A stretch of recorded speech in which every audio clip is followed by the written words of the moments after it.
show, as we like to say. Not mean, but safe. Yeah. And I do have the Rob Inman script here sent to me by his people. It's PR department. All right, looks like the light is going green. All right, the light is going green. All right, everybody, CoCoTALK, episode 76. We'll be doing it live in 3, 2...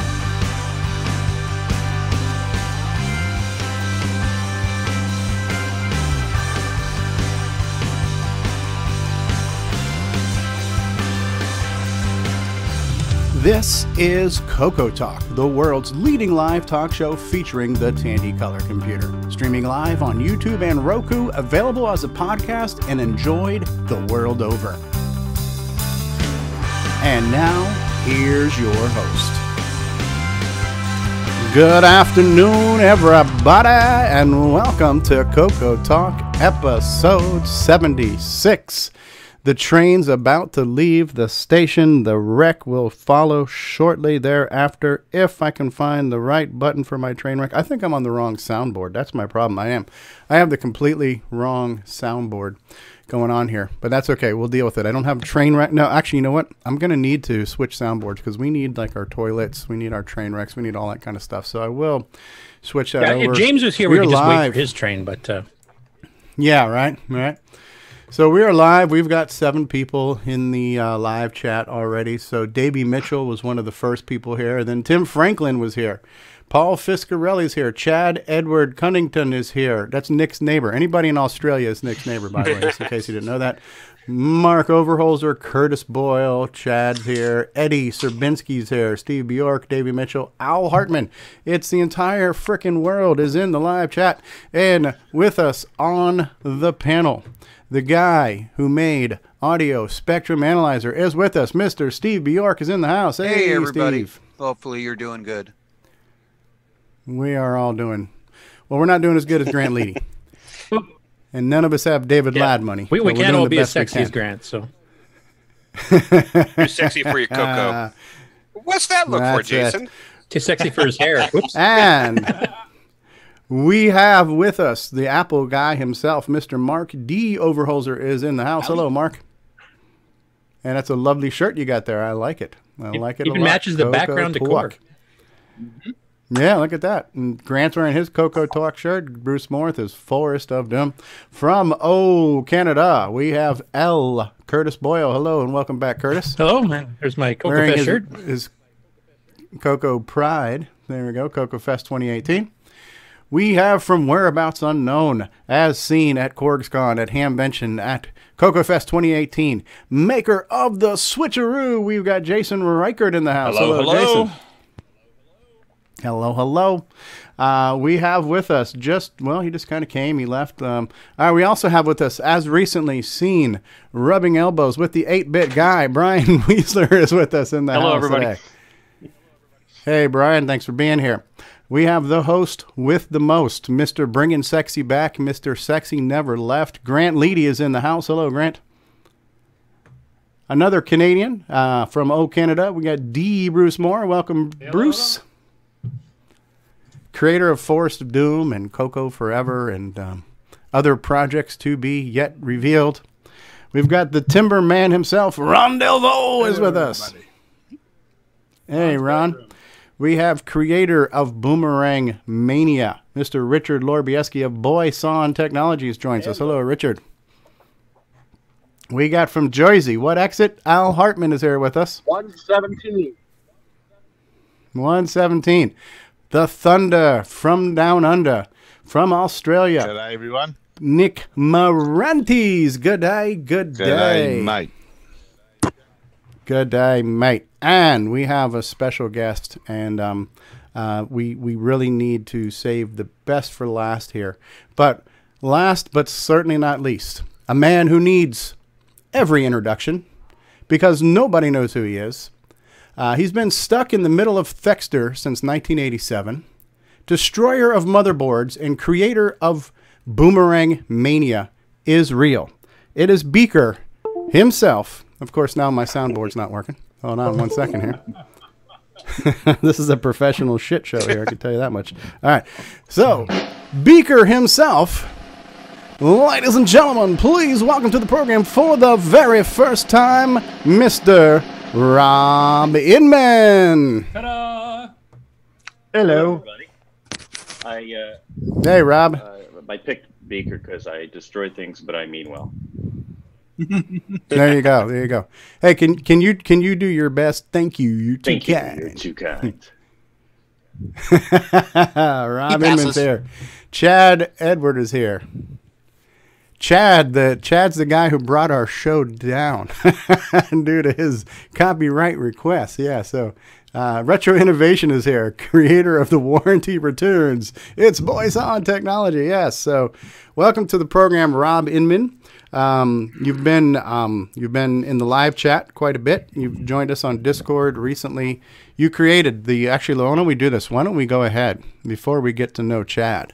Which, by the way, are you single? Because we can make this a whole dating clip for a site, a dating site if you need to.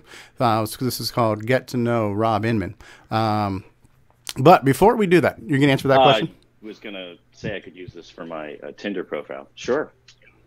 There you go for your Tinder. That'll get you some action. There you go. All right, so creator of Boomerang Mania. Boomerang Mania is real. If you have not seen this video, we're going to play it for you right now. Here we go, boys and girls.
Woohoo!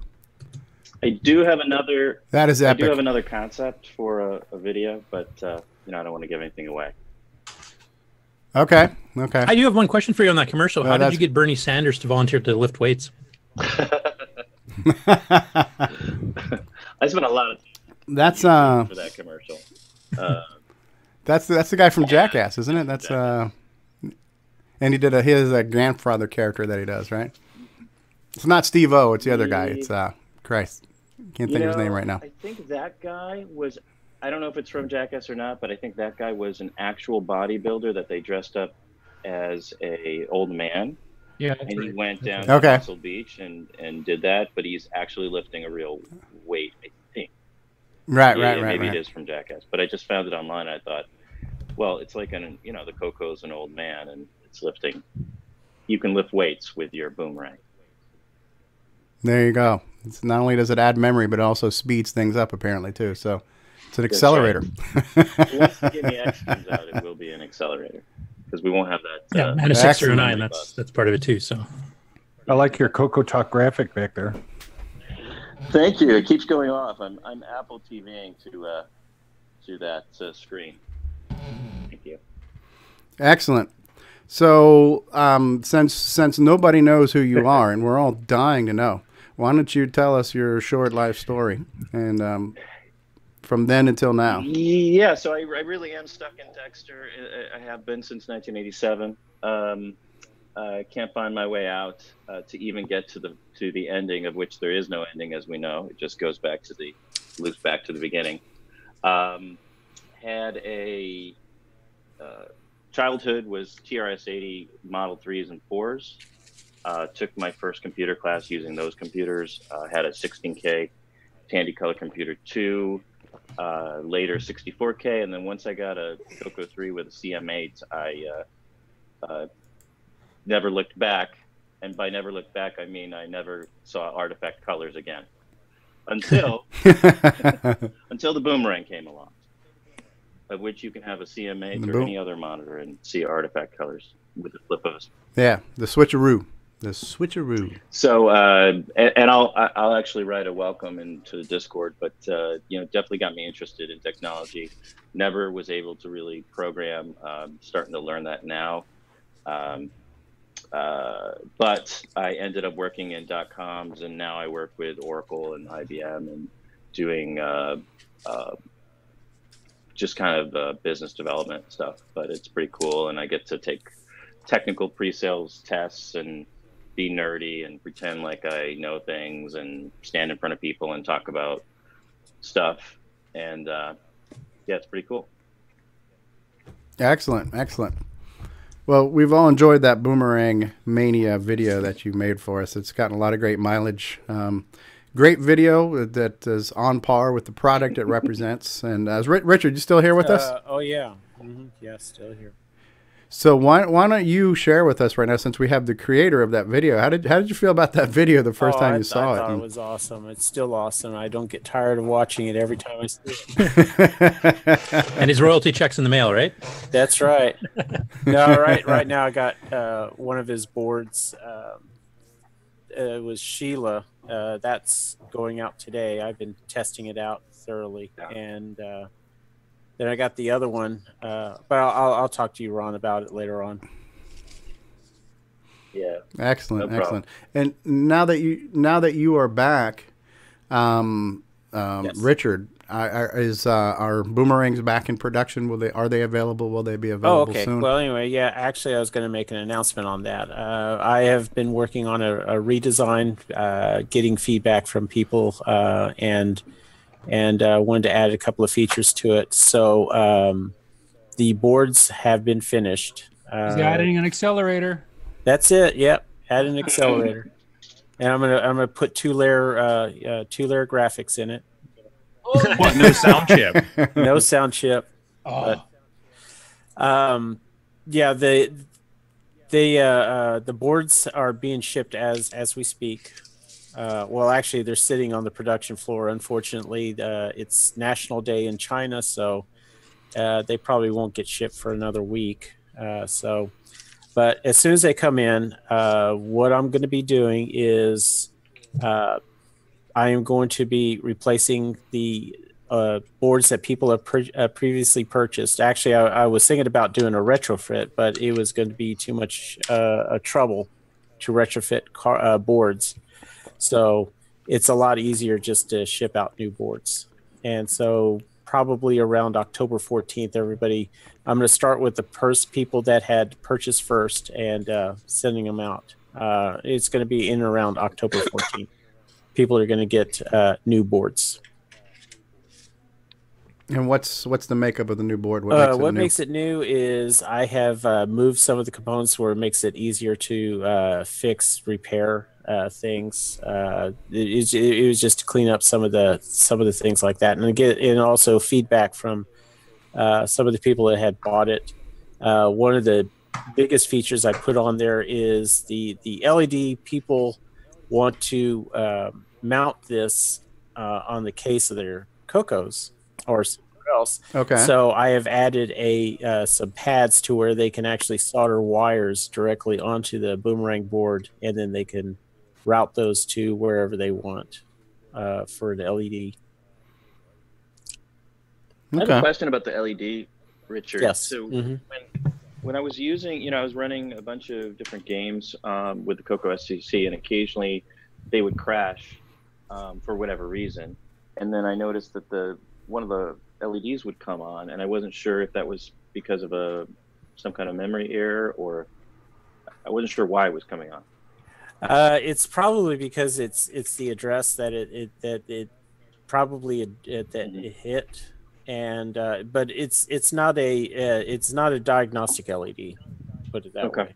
So it's just probably some random garbage that got in there, when it crashed, and just turned the LED on.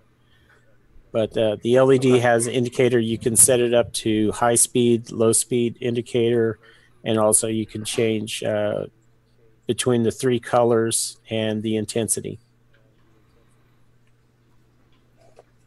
Okay, so it has no it has no function other than what you tell it to do.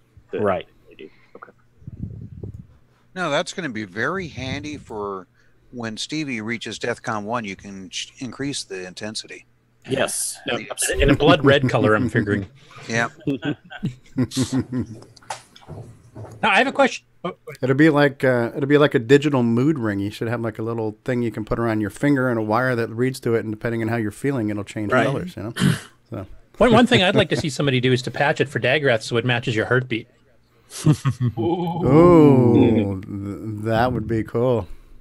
You might get a seizure towards the end when it starts flashing really quickly.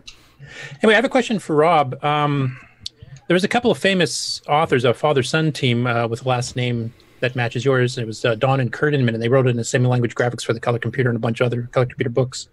Don, I think, had articles in Rainbow, a regular column and stuff. Are you related to them in any way? So the short answer is no, I don't know them. I did just saw the name Don Inman because I was flipping through something, and it may have been the Rainbow that I was looking through. There are only about 100 Inman families in the U.S., and so there could be some distant relation, but I don't know. I don't know the Don Inman from Rainbow, and there's also an Inman wine company that I get asked about a lot. I don't know the Inman family wines either, but if you can hook me up, you know, you'll sample it gladly. yeah, it's good wine. It is. Too bad there's not an Inman bank too, so you can come by there for some samples. So. Yes, any Inmans that are wealthy, if you could. Yes. Those Inmans. But no. Rob, how long have you been back in the retro hobby now with real CoCos and emulators and all that kind of stuff? So after the horror of what I did to not the recent horror that I did to a motherboard, but the original horror, which was I was moving from out from college to California, and I got rid of my color computer and all my stuff really in the garbage. I don't know how else to put it.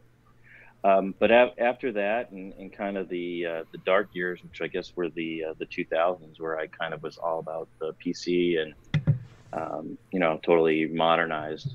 I've started maybe the last 3 or 4 years looking at what's coming out with the Amiga, and I think I kind of talked about it a little bit on chat.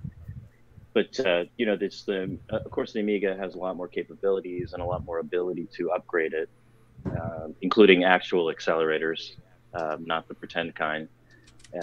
And so I thought that was really kind of all that was out there, and then I discovered CoCoTALK, and I wasn't sure if I was really, you know, interested. I thought I wanted to get an Amiga, used Amiga, and really kind of throw myself into that, because that was kind of always my, I guess, dream computer. I talked a little bit about the Apple IIgs with Mark O the other night on Discord. The Apple IIgs being like the CoCo 3 we always wished we had. Yeah. Right, with the Ensoniq chip and the, you know, the additional memory, etc. The Amiga was certainly by far the CoCo 3 we all kind of wished we had. And so I was getting into that community when I just discovered the CoCoTALK channel, and wow. And basically, I didn't know how interested I would be, but all the stuff with the FPGAs and the different hardware now that's enabling us to do more things with software. That's why I think the software will come. I think if you build it, it will come. And I think we're already seeing a lot of the development tools that I downloaded the Docker image from some guy who presented at, forgot his name. Yeah, Jamie Cho at CoCo. Jamie Cho, and then there's Jamie Roger Cho, Taylor's Phoenix IDE, and there's all sorts of stuff. And eventually people will start developing for this hardware. You know, and I'm seeing a lot of chatter out there on software. So anyway, it was really kind of the hardware that got me interested in it again, and then people like.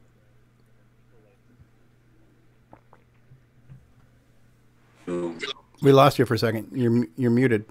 Shoot, hold on. Sorry about that. There you go. Sorry about that. I was trying to start my CoCoTALK logo back. Anyway, I'll reconnect here for a second.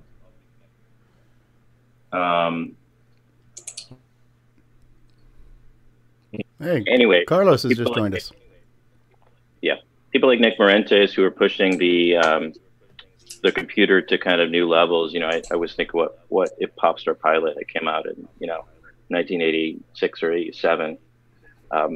You know, every programmer would try to do that split horizontal scroll and the 1 byte technique that he was using, and so a lot of the new innovations have attracted me. Very cool. Very cool. You touched on just about every single base. That was pretty cool. Yep. Well, I guess I don't know if we should say thank you or apologize, because it seems like we pulled you away from the Amiga. No. Thanks for hanging out with us, and sorry, Amiga. It's their loss. It's my game.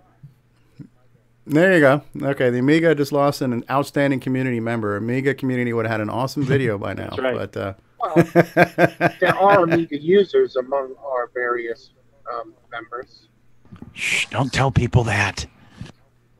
We have to take Al out behind the woodshed.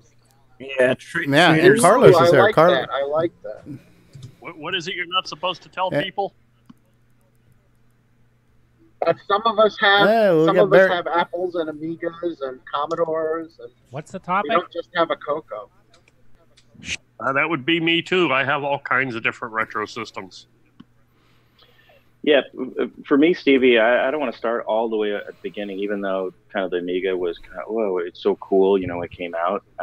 My whole life has been Radio Shack and Tandy and the color computer. So once I discovered that there were actually people out there that are still using it and developing it, I actually tried to join the Amiga Discord, and people welcomed me, you know, right away. But there's just hundreds and thousands, it seems, of people, and they all have weird screen names, and I immediately just got out of there and said, you know, I think I need to stick with my people in the CoCo world.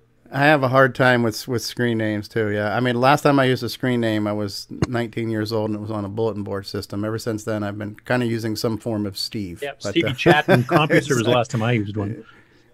You know, so it's just like, yeah, even on Discord now, we've got some screen names, and for the life of me, I have no idea who they are, but, you know, to each their own. Yeah, I could never afford CompuServe. I did log into some bulletin boards, but if I had some kind of Discord and something like this when I was a kid, I mean, that would have been like life-changing. So it's kind of like, for most of us, like reliving our childhood. It's like, well, what if, you know, I didn't have to deal with floppy disk and I could just load stuff off of CoCo SDC? You know, what could I have done there? And what could I have done with all these modern tools?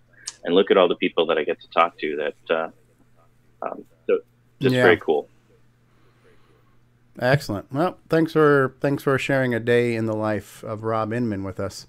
Cool stuff. We also have somebody who's not with us quite a bit, but Carlos Camacho of the Color Computer Store is here. Hello, Carlos. Hi, Steve. And someone who has not been on in quite some time, Barry Nelson, is back with us too. So Carlos, you want to catch us up on what you've been up to lately? I see you got all kinds of CoCos you're posting for sale and your restorations and stuff. So why don't you let the two people who don't know who you are, why don't you let them know a little bit about yourself and what you've done and what you're doing? All right. Yeah. So Carlos is here, living in Massachusetts, originally from Connecticut, originally from Japan, and originally from Brazil. So working on always flipping a bunch of CoCos, you know, buying those nasty, broken, smelling CoCos and refurbishing them, putting them back out there so people can enjoy them. I got a couple models out there right now, and I've got a bunch of TRS-80 Model 1s that I need to work on next, and TRS-80 Model, not a CoCo, but like a Model 1. And a couple Model 3s as well. Yeah. I've got to work on. And then I've got about 2 or 3 dozen Japanese computers I need to fix and sell. So it's kind of a way to de-stress after my day job doing that type of work. And so a lot of the projects I work on are related to how I can refurbish or improve the look of those computers. And so you might have seen some of my posts related to the badges that I've been working on. You know, yeah, right. So working with some Chinese vendors to source those, and a couple other things that I'm going to be sourcing down the road. Right now, I'm actually in the middle of, I don't know if you'd like to see what I'm doing on my screen. So are you able to? Sure. Oh, you should be able to. Oh, actually, I probably need to stop sharing sound for you to be able to share something if you want to go ahead and try it. So Richard Lorbieski says your day job is destroying CoCo. My day job has really nothing to do with computers at all. Although, originally I studied computer science in college, but then they wouldn't let me make games. They were interested in databases. So I said, all right, goodbye computer science department. And I became a marketing person. So I'm an e-commerce manager now. I've been doing that for quite some time. So I don't destroy CoCos. I often find destroyed CoCos, and if I find that they're so destroyed, like a Color Computer 3 that I bought off a flea market, that it was just like, it was probably the worst looking board I ever came across. That was beyond my skills. So I sent that over to Richard, and hopefully he's going to make a tutorial to show us how he's going to fix all the broken pieces on that. Did you want to see what I was doing? Yeah. Sure. Let's see. Share. Yeah, let me share this. And if this doesn't work, I apologize. Or if some pornography pops up, I also apologize for that. Okay, I see. Okay, character excellent. tiles. Yeah, great. So this is a spreadsheet that Ed Snyder had created for his external 6847 character generator, and so it's a way to quickly. I mean, it's in the Excel, right? It's not a true little sprite editor, but it does the job. And so what I was doing was creating a bunch of little character sprites. And so I was talking to Brandon, I want to say, who creates the CoCo VGA. Wouldn't it be awesome if we could have a bunch of different sets in the CoCo VGA so that people could quickly, bang out games? And literally, I made, I've got Pac-Man in here, I've got Centipede, I've got shooters, I've got RPG games in here. And he mentioned that it's quite doable. There is a limitation on how much he can put in there, it sounds like, but at minimum, it's something that I always thought would be really cool because the speed of a character-based game is quite quick, right? And but we were always limited to those blocky characters. So this is kind of interesting concept. In the dream world, we would also be able to modify the color of each of these, the actual, so it's not just black on green, right? That would be really cool. Yeah. All right. So let me stop my share.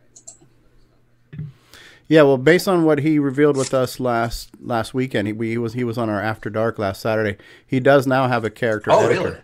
That is already kind of basically what you're looking at there, but it's an application. And not only can you modify the text characters, which are only monochrome, but you can modify all of the blocks of semi-graphics characters too, which gives you 8 foreground colors on black. So you technically could have character sets with up to 8 foreground colors on black. And so I'm planning on taking advantage of that. So I'm hoping to get a CoCo VGA set up by Tandy Assembly. And start working on that. And so could you provide me that link to that editor? Probably just go to CoCoVGA.com. But he did post some pictures in Discord under the CoCo VGA channel where he showed some pictures of the character editor. And so I don't know if the program's ready for release yet, but he did show us some pictures of it. So it's in the works. Very cool. And he did talk about that. So that's perfect timing, and your artwork could already be just imported in and go basically at this point. Right. I've also started looking at a bunch of tile sets and sprites that I created a long time ago, but those are for, I want to say, the Amiga. We're back to talking about the Amiga. And so last night I was trying to do color reduction to map them over to the CoCo 16 colors.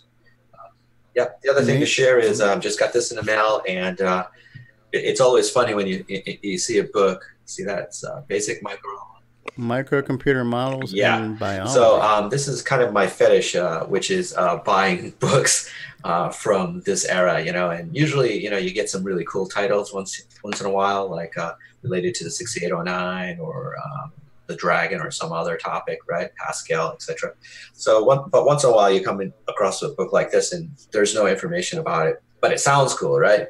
So I'm thinking, ooh, this could be a good foundation to make like a Conway Game of Life type of game. So I bought it, and now I'm flipping through it, and I'm like, whoa, holy shit! I haven't. Can I say that? Can I say that? Are you guys on an enemy? Okay, you already did. All right. So, yeah, it's fine. I had no idea of all these chemical compounds in here. Forget about it. So yeah, that's good. You know what that reminds me of? I tried playing the cartridge game. The Radio Shack has a cartridge game called Atom, where you've got to like make molecules and protons and neutrons, and I'm notorious for not reading the manual. I tried to read the manual, my head exploded trying to read the manual. So I'm like, screw this game, I'm not playing it. But that sounds similar to that concept too. So cool stuff. I love old books. Carlos, did they want $600 for it? Yeah, that's always a funny one, right? Where you have these guys who will probably start it on Amazon, and they'll put like $1,000 for the book, and then some guy will see that, and then they'll go to eBay and they'll charge like $600. It's ridiculous. Yeah. The other thing that you're probably aware of that I'm doing is I've got a big box here full of old color dynamic news. Right. So all the issues, and so every month I bang out one or two of these. I scan them, and then I'm uploading them over to the. Is that Dennis Kitz's magazine? No, I don't believe so. It's someone else's magazine, and I should know this because I've been scanning this like all the time. I remember hearing about it, but it's one I never got a chance to read. Bill Chappelle. Okay. Yeah. So I've got about something like 40 more issues to go. I'll get there. But you can find those on the Color Computer archive, and they're pretty informative. They're pretty good. Yeah. I love looking at those things too. Cool stuff. Well, we've been going for like a half hour now. Maybe we'll take a brief break, but I'd also like to hear from Brian on his adventure meeting the 8-bit guy. We saw that picture of him in the studio. That'd be kind of cool. So how about we do that real quick? I'm going to take a quick moment here. We're going to recognize our sponsors. We'll take a commercial break, and then we'll come back. So you are in the middle of CoCoTALK episode 76. We do have our primary segment today is going to be wait a second. Assembly part 7? I screwed that one up. It's assembly part 8, right, Steve? Yes, I'm pretty sure it is. Yes, it is. Yeah, so I screwed up there on my little subtitle there. Yeah, so our main segment today is we're gonna do part 8 in our series on assembly language. So, which is good.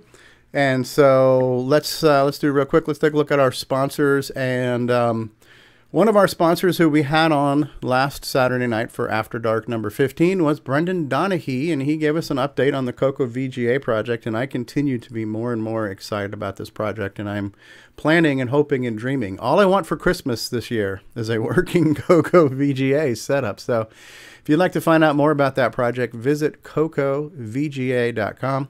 Richard Lorbieski of Boyson Technologies, makers of fine hardware that is pre-assembled and ready to be returned to Retro Innovations. Visit BOYSONTech.com for Boomerang Mania, because it is real. Maker of fine quality hardware and fixer of lesser quality hardware, Retro Innovations. Our good friend Jim Brain at retro.com. He's got a peripheral for all kinds of systems. So for your TIs, your Commodores, your commodes, if you will, and your color computers. He's got a little something there. And we would be remiss if we're talking about CoCo Hardware, one of the longest standing members of the community to develop new products and peripherals for the color computer. Cloud9 Technologies at cloud, the number 9tech.com.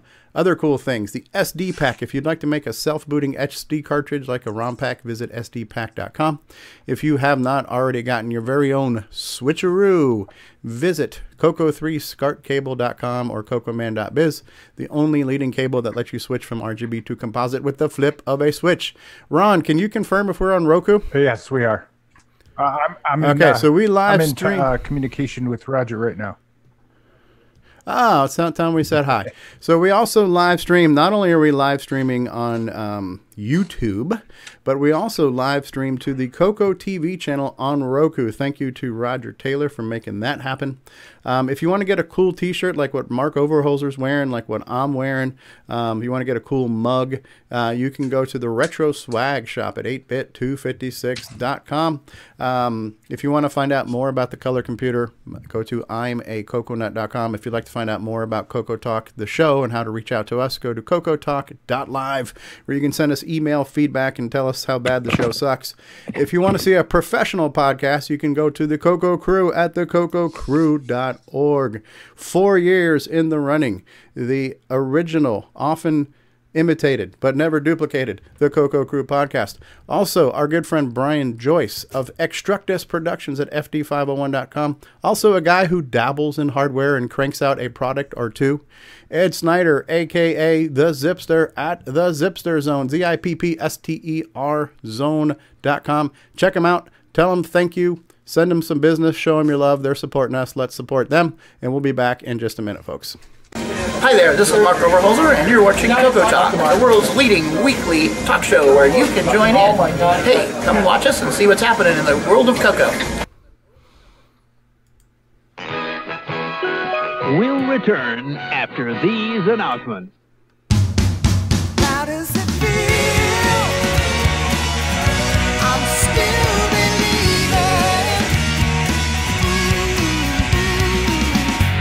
believing. What if you could go back in time to just the right moment and ensure that Tandy won?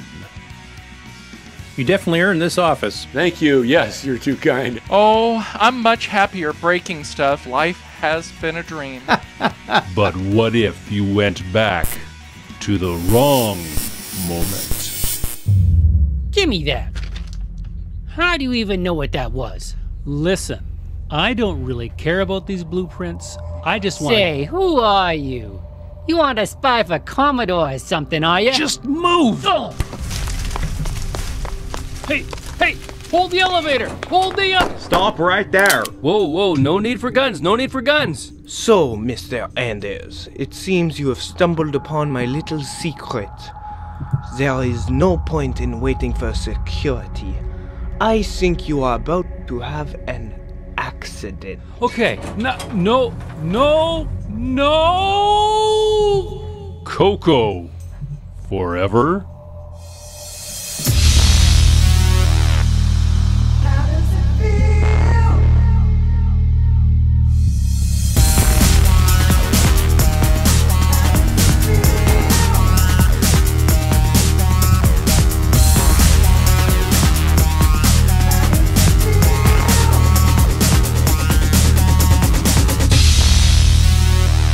Spring-ish 2018.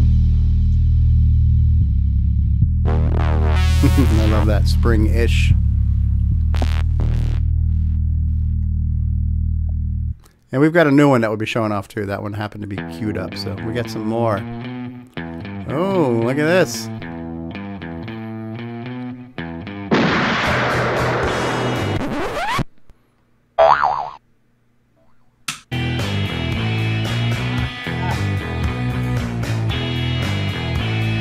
Switcheroo. Use your CoCo with a modern display. Go from RGB to composite with just the flip of a switch. CoCo3SCARTcable.com. CoCo2, c'est le coq champignon, des micros et donne le pion. Pour le jeu, il est pas battant, les études, c'est pas bizarre. L'expansion, il a ça, les commandes, tu vois ça. Notre CoCo est programmable, pour tes cours, c'est bien serviable. CoCo2 de radio chaton, l'affaire est dans le sac. Un ordinateur couleur qui a de la personnalité. Le CoCo 2 de Radio Shack. On solde pour Noël à partir de 149,95. CoCo 2 de Radio Shack, ton affaire est dans le sac, c'est toi et CoCo 2. This is what people listen to when they talk about OS 9. It's very upbeat. Le CoCo-Do. And I would like to point out that the Switcheroo is the #1 selling RGB to SCART solution for the Color Computer 3 in Uruguay. And there you go. There you go. And we actually have the grandfather of the RGB to SCART design. Barry Nelson happens to be with us. And we're only calling you grandfather because you're old, Barry. So. Yeah, as I've said before, sort of the necessity being the mother of invention. When my TV that had the VGA input broke, I had to do something. My new TV only had an HDMI input. I'm like, no, I've got to hook up my CoCo. I can't live without my CoCo. So I had to design something that would let me hook it up to the new TV. So that was the result. Yep. So Jason, how many of those have you sold in Uruguay? Uruguay? I've completely saturated the Uruguayan market. Yeah. So it must be a large number. Let's put it this way: every CoCo owner in Uruguay, 100% market saturation. He'll be having antitrust monopoly suits against him in Uruguay. Jason, will you be moving to a studio? A studio? Yeah, from all the sales, upgrade. No. Yeah, so I believe that number is 1 in Uruguay. Right? Finally getting a down payment on his Lamborghini. There it is. And Nick Marentes got his royalty check from the Popstar Pilot. It was a total of 11 units of Popstar Pilot were sold in the month of August. So that's pretty cool. That's not bad, just not at all. Considering it's a lame old crappy game. It is, yeah. There's 11 stupid people out there. That's the latest marketing technique now. I mean, it's so old and primitive, it doesn't even have 2-layer graphics yet, so it's ultra custom. Oh, you should hear how it sounds with Ed's new multi-pack for version 2, right? Yeah. With the sound chip in it. Excellent. Carlos, have we kind of done enough justice to having you catch us up on what you've been up to lately? Was there anything else you wanted to add? No, not really. I think those are the things that I'd probably be able to talk about publicly. There's some other stuff going on. I'm not ready. Okay. And your store is Color Computer Store. Is there a URL for that? A website you want to plug? Yeah, that is a URL, Color Computer Store. It's basically a holding page right now for the site. I'll be launching the e-commerce site. I keep saying this, but things just keep piling up, as you know. Hopefully sometime in the fall or in the winter to start selling products on there. Actually, I'm working on some other sites too that are CoCo related that will be really interesting, especially for gamers and programmers. Excellent. Very cool. Very cool. So, yeah, what I would like to throw out there, because this is the challenge you face when you want to buy an old computer on eBay. You don't know the quality of it. You don't know if it's going to work. Most people say untested because they don't know that it's an RF out and not a composite out, And so they're like, well, I pressed the button and made a clicky sound, so it might work. I've probably bought 24 CoCos on eBay over the years, and maybe 2 or 3 of them had problems. So they're pretty durable. They do last, and chances are they're going to be 90% probably good. But you just never know when you buy an auction from a stranger. But if you buy it from Carlos, you know that it's been cleaned up. It's got new capacitors. The keyboard's been cleaned. A lot of times you repaint them, and you've done some really interesting paint jobs. You've done the Darth Vader CoCos. You've done the white CoCos. You've done a CoCo 1.5 where you painted a CoCo 2, the silver to make it look like a CoCo 1. So you've done some, so you've done some interesting things with that. As a matter of fact, my only comment on that was I wish it was a matte finish versus a glossy finish. That was just my preference. But I loved how you did a clear coat on it. You had didn't you have like an auto body place paint that for you? Yeah, for the Mercedes Silver. Right, my brother was a auto body mechanic.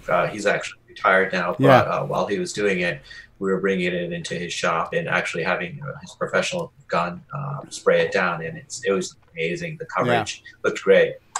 But, yeah. So you can buy with confidence if you're going to buy from the Color Computer store. You know that's going to work. You know it's been clean. You know it's going to be a presentable machine. So thanks for doing that, for providing that resource to us. I really enjoyed seeing people get their CoCos, and almost like as close to new as you can kind of get to, right? Mm-hmm. Yeah. And I like your Japanese stuff you do too. Like when you were in Japan recently, right? Well, I used to live in Japan. I lived there for 14 years, and so so I go there about every year to either Japan or China on business. Cool. So if I had more money, I'd be buying more stuff from you. so now that we have, I believe, a functioning reproduction of the gimme chip in FPGA, what is everybody's thoughts on possibly somebody, probably more as a hobby, or to make a reproduction of the Color Computer main board? I'm sure Ed is working on that. I'm looking forward to Ed's new keyboard too, with the laser etch keys. Oh yeah, that's I've got a CoCo 3 that's my backup CoCo 3 that the keyboard is not in such great shape, so I'm considering maybe getting that up as a functioning machine again. Cool. Brian, you mind sharing with us your little adventures with the 8-bit guy and what that was like, how you got that going, and what that experience was like? Yeah. As I mentioned on the Facebook page there, I was going to be in Dallas for a while for work, and on his website you can find his email address, and so I dropped him a line about 3 days before I was going to go there if it was going to work, and he was very prompt to respond back, and said that you kind of worked out a schedule when he was going to be there, and showed up there that afternoon, and he welcomed me into his house. Because that's basically where he does it all at, is in his house. He has a bedroom that he's converted into that studio that you see his videos. Took me back there, and one of the things that I kind of commented about, and he says it's a very common thing, he gets about one guest a week that does stop by his house, so it's actually quite frequent that he kind of shows the place. It's smaller than you think. So, but of course, it's just the camera's eye view that you're looking at. So, sure. Yeah, he showed me the studio, the lighting, the camera setup that he does, how he puts it all together, and then he took me to another room back in his house where he has his editing computer that he puts all the video together. He kind of explained the process of what he does. He actually writes his script first, and then he records the video. To fit that. So he writes his script, he does his audio recording, and then he shoots the video to fit into that. So it was very interesting. And then he did a lot of show and tell. In his studio, there's a shelf that you can't really see in the camera, where he just has all of the stuff that people have sent him. You may have seen some of his mailbag videos that he does, where people have sent him items that they'd like to see him restore. So he has that, but then back in his other studio where he does all the editing, more shelves with more retro computer stuff, and then he actually has a drop-down ladder that goes up into his attic where he literally has probably 5 or 6 shelves with even more stuff. So he has quite a collection, all spectrums of computers, the Tandy, the Commodore, Amiga stuff. And just all sorts of different flavors of accessories and everything that goes with it. He has keyboards as well. That's another part of his show that he does. So yeah, it's very interesting. He's actually stopped taking donations because he has too much. But it was very terrible problem. Exactly. But it's very interesting. He came from the IT world as well. It wasn't until about 1.5 years ago that he went full time with this, and he really enjoys it. He loves doing the videos, and it's really a lot of work that he has to put into it. He spends anywhere from a week to 1.5 weeks just doing one little 20-minute video that you might watch of his. So yeah, it's very interesting. see though. But yeah, he's very generous with his time and happy to explain the process to anybody that wants to stop by. So if any of you are in that area and you'd like to do the same thing, just look on his website. There's his email address there. He's pretty flexible with his time, but he says if you give him a couple days notice, he'll be happy to do it. That's cool. That is really cool because honestly, I'm surprised. I mean, you are literally a random stranger and he let you into his house. That would concern me. I'm not even a celebrity, but just letting a random person in my house, it's like, I don't know, man. Let's Well, so, in the picture that you saw that I posted there, he takes pictures of everybody that stops, and every once in a while he said he'll put a video together of kind of a montage of all the videos of people that have stopped by. He's had people from all over the world stop by there. So it's not just the United States or even the Dallas area there. It's from all corners, people that have come there and want to see him. So yeah, it's very interesting. So nice guy. Just like you see on the videos there, he's exactly the same way. So yeah. Excellent. I only have one question. What is this script thing of which you speak? What is that? Yeah, the basically the script. What he's going to talk about. I'm just poking fun at our show here. We don't have a script. Oh, okay. I get it. No, I mean, it's like I have tried different ways to make videos, and there's the ideal way, but like as you mentioned, it's very time consuming. So there are times when I want to plan a video and record it and edit it and then upload it, but it takes time. Just so the times I've done that, I've spent sometimes an hour and a half of recording just to get 20 minutes of content that I liked, and then when you edit a video and you go to save a video, it can take a really long time. 20 minutes can take you 45 minutes to save that file back, and then you got to upload it. That takes time. It's a process. So just making videos and uploading videos, it is laborious. And so so that's why he writes the script first. So that way he knows what he wants to talk about, what he wants to say, what he wants to go. Yeah. And then that's and then he great records idea. the video, and he finds it very difficult sometimes because you'll go to turn the computer on. Let's say this is the first time he's turned it on, and of course it won't turn on. So now he has to go and fix that and try to make it work. And so he might spend 8 hours just to get 20 seconds sometimes, just because he wants to show that one thing. So, but yeah. Throwing this out there, but if anybody wants to donate stuff to me so I can put those in my basement, I was going to ask Ron, is he worried that there's somebody competing for the garage title here with pieces of computer stuff? But towards the end there, we were talking. I tried to swing the conversation towards the CoCo because he does have a few of them sitting there. He did do one video where he did a CoCo 1 where he did restore that one. And he does have a number of CoCos that he wants to put together a series. He's been working on a Commodore series that tends to be his leaning, but he definitely wants to put together a CoCo series. So he did have the CoCo featured in his basic one he just did, though. So he was actually running some of the programs, CoCo 2. Yep. So he has a number of them that he wants to do restoration videos and then kind of talk a bit about the history and what it does. So yeah. He has an original game called Planet X that he's ported to several platforms, Commodore VIC-20 and the 64, I think, and then he just did it for MS-DOS, including supporting the Tandy 1000 mode. And I'd kind of written up a thing to send to him to try to convince him to maybe experiment with the CoCo 3 and porting that, but I don't know. I didn't end up sending it because I'm sure he gets a lot of requests. But and I don't know how comfortable he is with 6809, being that it's probably would be a pretty laborious process.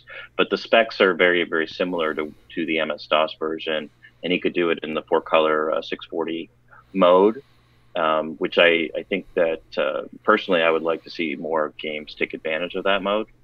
But I'd be curious to know when he maybe after when he completes the Color Computer series. Maybe I'll see if he's interested in actually doing some programming with his that game that he has, Planet X. Yeah, you might even get him spoiled because once he goes to 6 and 9, I doubt if he'll want to go back to 6502 after that. And as far as 640 mode games, Rick Adams' new game is actually based on that mode. So there's one coming out. Once you go at 9, you never go back. Yeah, the issue with the 640 mode doesn't work too well on NTSC monitors. Lots of artifacting. Yeah. Oh, really? But I think that's getting to be less and less of a problem now because everybody's getting SCART cables and True. various things. So it's less of an issue than it used to be. And it's also only 4-color. So a lot of artifacting. Are we back to the old days then, all over again? If you're running on NTSC, yes. Yeah. Which 640 mode are we talking about here? 640 graphics mode. The 640 high-res mode. On the It was CoCo used 3. a lot in the MS-DOS world, the CGA mode. And I guess for color computer users, I mean, we were so excited about the 16 color mode after suffering all those years with no color on the color computer, except for those blocky P modes and then the artifact colors. I think everyone got so excited that that's really all the only screen that was ever used. But for his game, which is a top-down kind of command and conquer type of strategy game, I think the 640 mode would be pretty good. But then again, he's done it on the Commodore 64 and low resolution, so it's just a thought. Yeah, it was a trade-off between the number of colors you wanted on the screen and the resolution, I think, was the main reason. And as Steve pointed out, if you back in the NTSC days when people were running on TVs and composite, it would artifact like crazy, and it made text hard to read and stuff too. So I think that's the reason it wasn't used before. But now that people are using SCART cables and stuff where everything comes up crystal clear, I think there's a bigger opportunity for people to do the 640. We'll see how Rick Adams' game does because it's a 640 by 4 color.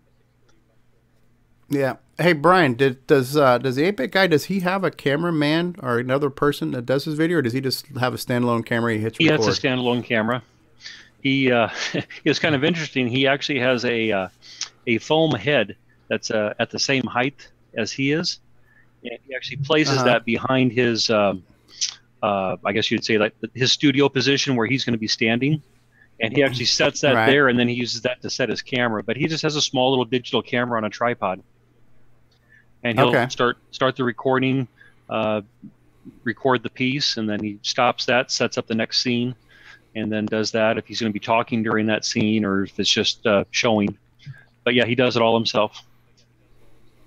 That's cool. That's very cool. All right. Well, I think we've done a good round robin here on the panel. And just so you know, I mean, if you were to ever come to my studio, I mean, I'm going to show you what it all looks like right now. It's one freaking crappy room. It's 10 foot by 12 foot. And yeah, so the fact that he's got a garage and a second room or an attic, he's definitely got a lot more real estate. I don't even have a separate room to do my editing in. The same computer I stream from is the computer I edit on. You just have to move in with Ron. That'll solve the problem. Yeah, right. And how much is the fee for the Stevie Strobridge tour? If you book in advance, you can get a 40% discount. So, yeah. Complimentary Vegemite. Cool. All right. How about... Yeah, send me some Vegemite. How about we take one more break, and then Steve Bjork, are you ready to talk? All set to go. All right, we're going to take another break, and then we will be... Richard Orvieski says, Steve, a crappy room for a crappy person. Thank you, Richard. All right, so we'll be back in just a minute here. Yeah. Hi, I'm Tim. Playing Daggerith like that idiot from the book. You're watching CoCoTALK. I'm actually... We will return after these messages.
This summer, straight what's to going YouTube. on, everybody? It's me. It's Original Gamer Stevie Stroh. You know, gameplay. To get your copy of a Gameplay Goodness Color Computer Gaming DVD today, head on over to 8bit256.com.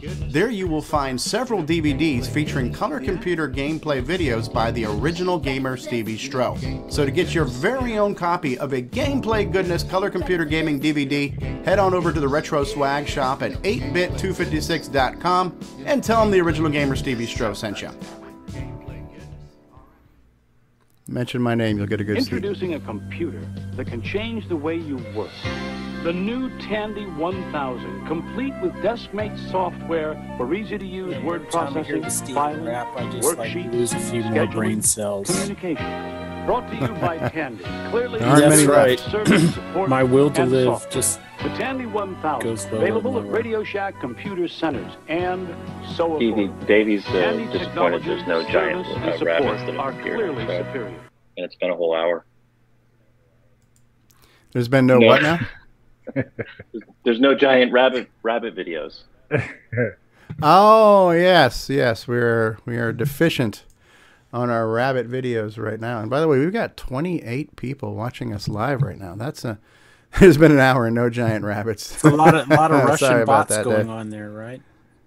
Yes. All right. Well, we're gonna play some music here because this is a professional show, and then we're gonna jump into assembly language, part 8 in the ongoing series, hosted by Mr. Steve Bjork himself. So cue rock tune by L. Curtis Boyle. Frickin' piece of crap, frickin' soundboard. What a shit show this is, huh? All right, let's try this one more time. So, look at this every single time.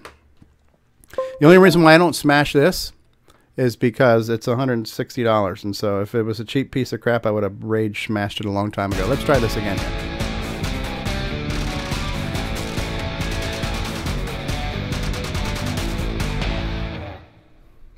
Take it away, Steve Bjork. Okay, today we're going to continue a little bit about how you can change the order the instructions are run. Last time we talked about branch and branch based on conditions, and if a number was greater than or less than, how we can change the order. Now we're going to talk about jumping and calling subroutines. So let's go to the next slide. All right. As I said, in lesson 7, we talked about branching. That was used to make decisions and like that. And we're going to now talk about the first non-branch. It's called jump. And this is similar like basic, where you got to go to. You're going to go off to a line number. Well, in the case of the jump, you could sit there and say jump to 8,300 ED, that's an hexadecimal, and it'll jump to that location. Unlike those branches that we talked about in last week's episode, those were basically always branching kind of around itself. In other words, jump 20 ahead, jump 30 back, stuff like that. And that made it very nice if you moved the program. It could always stay within itself. This is one of the things that's key, as Curtis knows, with OS 9. Everything's got to be relative because you never know where you're running in memory. Well, sometimes you got to refer to things that are an absolute.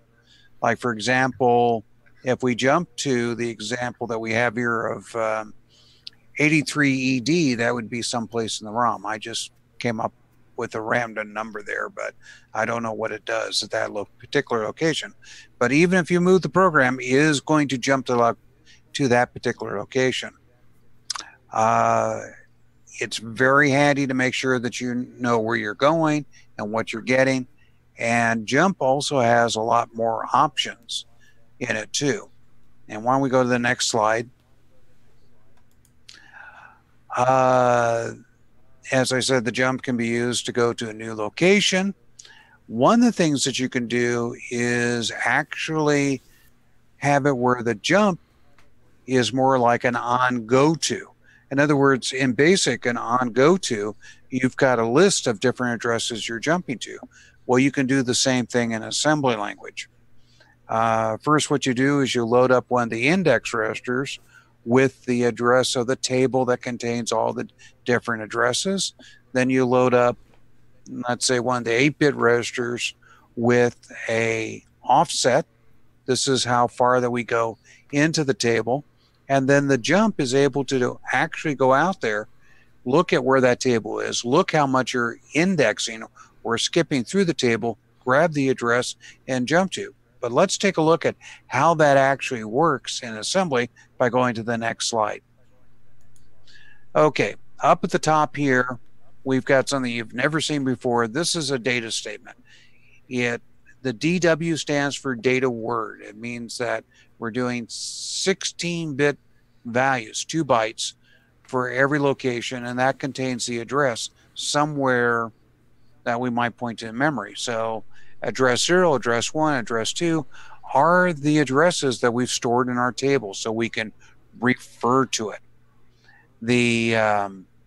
So our first instruction in the actual code that's going to do this on GoTo is load X with where in memory is this table. That's what the #J table does, loads up the address. Then we load up the B register. Remember, that was an 8-bit register. We load that up with the jump number. We try and figure out which one of these addresses we want to use. And of course, in assembly, one thing we do, we don't start counting with 1, we start counting with 0. 0 is always the first item, 1 is the second item, and 2 is the third item, etc.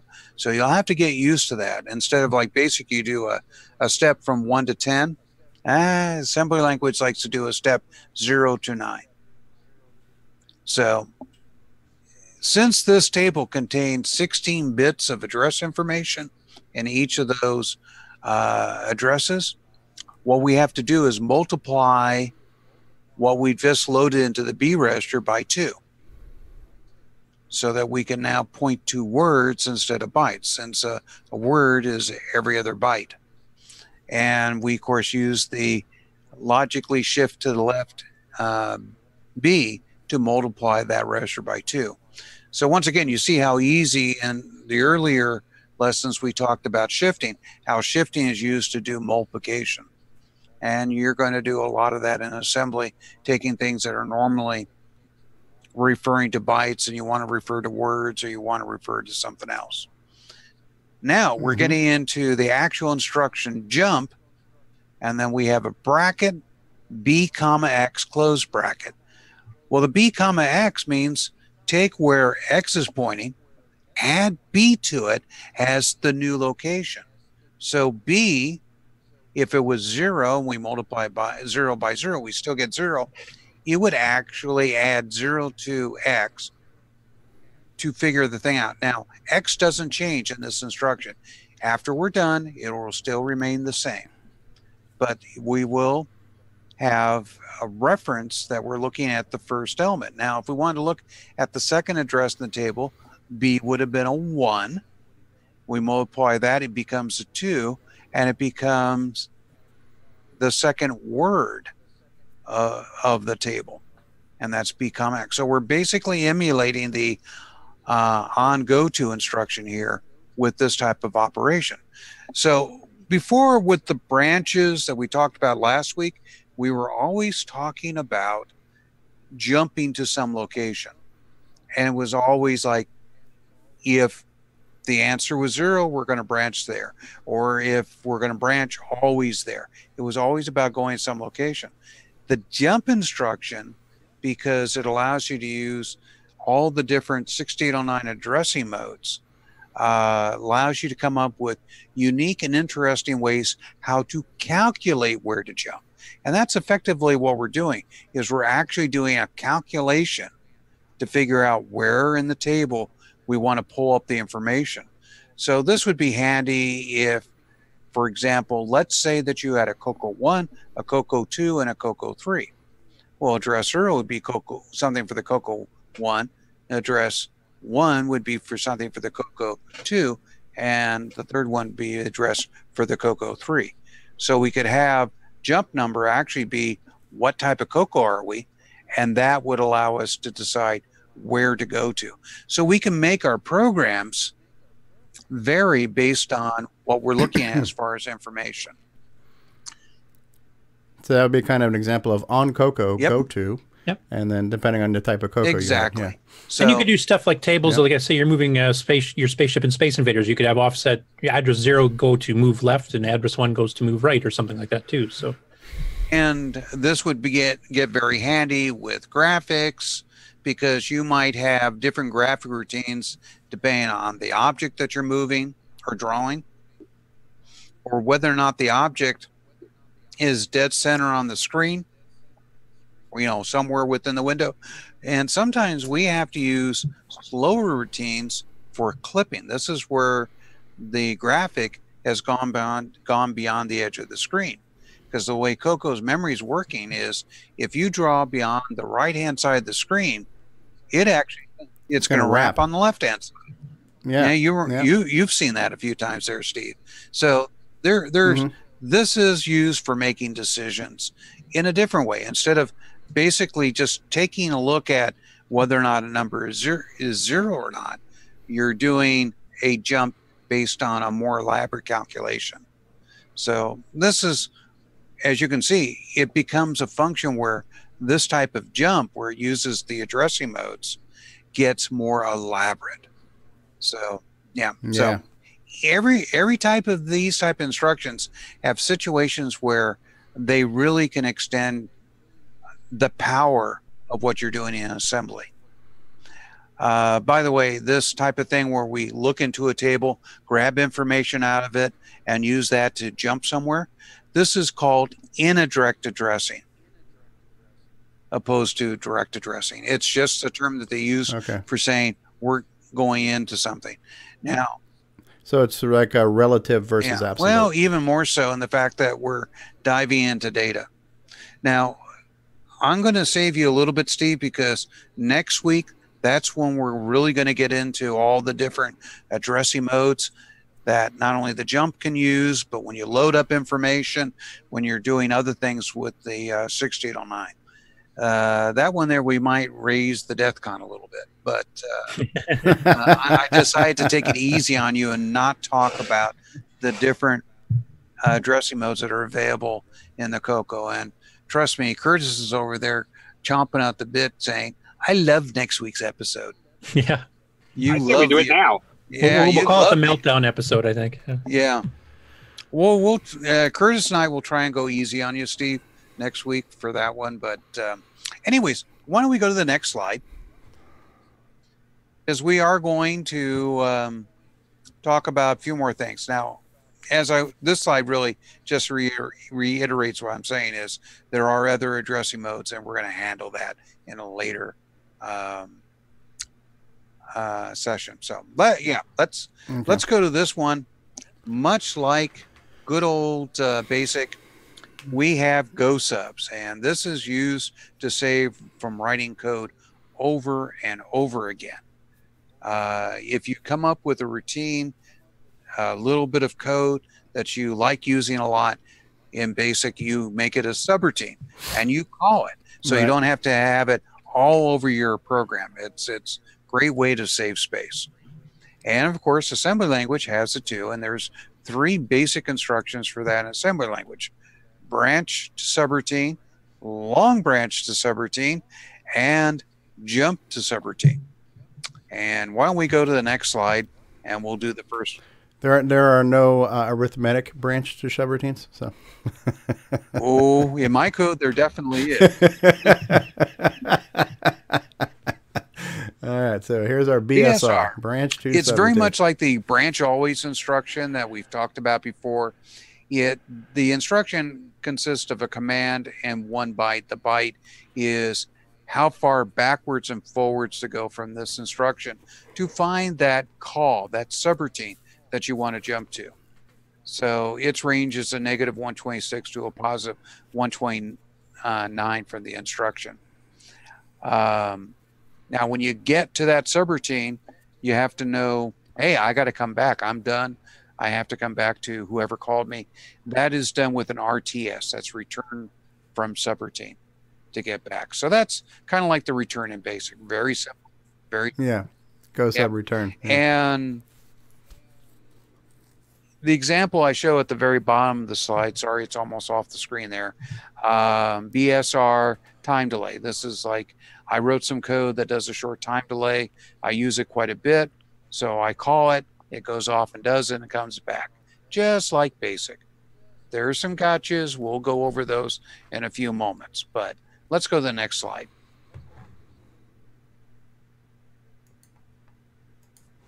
All right. Well, as I said, the last instruction was limited in range. You could only do a subroutine that was pretty close. The long branch to subroutine has the entire range of memory. In other words, it's very much similar to the long branch instruction. Long branch always. It will go off to the subroutine, and it can be more than that negative 126, 129 range. It can be thousands of bytes somewhere else. Anywhere in 64K. Exactly. So it gives you the full range. It's very simple. It does the same thing where you get to the routine. When you're done with at the routine, you do an RTS, and it will come back and start executing the program, just like the way the Go sub works in BASIC, and goes off and does the code and continues down after the Go sub. So works the same way. Let's go to the next slide. Let's keep moving through these. Don't want to take too long. All right. Jump to subroutine is one where you've got lots of different addressing modes, like what we have with the old jump instruction where you're jumping to a location, and it goes off, you do the call, and it comes back with that same same return from subroutine operation. I've got an example here where you do a JSR, and it's got that fancy brackets again for indirect, $A000. This is the routine that calls the character read from the keyboard that's in the ROM. And actually what's stashed at A0000, A3 zeros, is the location in the ROM that actually has the routine. So by jumping this location, no matter how the ROM is changed by the different people that worked on it, it knows where to jump. Basically, it's just an example that I'm using where you can see with the JSR, you can do a lot more than just simply jump to a location. You can do other things. And all that type of different addressing we'll cover in next week's lesson. Yeah, and this is an excellent example too of why you have absolute and relative versions. Like the branches, like if you want to relocate your program and move it around, it'll follow where you're going, but your ROMs don't move generally. So in this case, you want to, no matter where your program loads, you want it to jump to that exact location where the polecat routine, in this case, the whole keyboard routine is, and that doesn't move. So that you would use an absolute JSR rather than a BSR. Exactly, and they definitely had that foresight when they're designing the 6809 as far as getting that in there. Now, much like BASIC, subroutine calls can be nested. In other words, a subroutine could call another subroutine, could call another subroutine, and they'll all know where back to go from when you hit that return instruction. BASIC keeps track of who's calling from where and how to go back and like that. But in the case of the 6809, it does the same thing, but you've got to do more work. That's one thing you're going to learn about 6809. It's up to you to hoist that load and put it on your back and carry it with you. And the 6809 uses something called the stack or the stack register. All the BSRs, LBSRs, and JSRs place their return locations on the stack.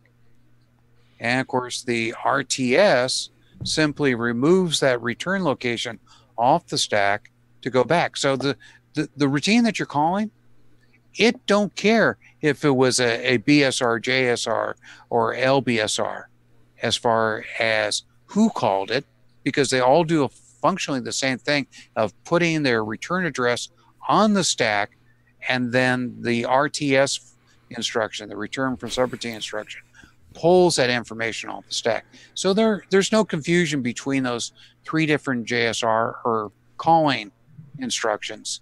It all works out correctly, right? Right, Yeah, Curtis? you don't need 3 versions of an RTS instruction. You can just use the same RTS for all 3 types, which makes it nice and easy. I need like a 30-second decompressor. I've just heard so many, and I couldn't help but laugh. I didn't want to interrupt you, Steve, but I couldn't help by starting to think, well, is there an LGBTQ routine in there? There's just so many freaking abbreviations. That's a long branch greater than or equal this to processor. Well, Stevie, I was trying to get to DEFCON 4. Oh, Christ. So, and so today, also to prepare you for next week's lesson on the different addressing modes and the all too powerful load effective address instruction. Okay, looks like Bruce Moore is raising his hand. Bruce, do you have a question? Yeah, I do. I wonder for a description of what exactly a stack is, or a metaphor. Or something. We're coming to that. Oh, okay, perfect. Thank you. Yeah. Okay, Stevie, do you have any questions to kind of get a breather here? No, I just needed to take a breath because I heard so many acronyms in one slide that my head almost did explode. So I will try and say branch to subroutine instead of BSR. I don't want to pull a David Ladd on you. Dry wire. And yeah, no, because I do have a sinus condition right now. I do have a lot of pressure in my head, so there's not a lot of room for additional things to get in here. So. But basically, the bottom line with this slide is to say that whether it's a branch from subroutine, a long branch from subroutine, or a jump from subroutine, the return doesn't matter. They all effectively take where they've got to come back to and stick it on the stack, and then they do. And then of course the return from subroutine instruction just simply says, oh, I'll take it off the stack. Oh, this is where I got to go. And it pops back there. Yeah. It's just like basic where you have on go sub and you have a plain go sub. You just use the same return and command to come back. It doesn't matter which version of it called it.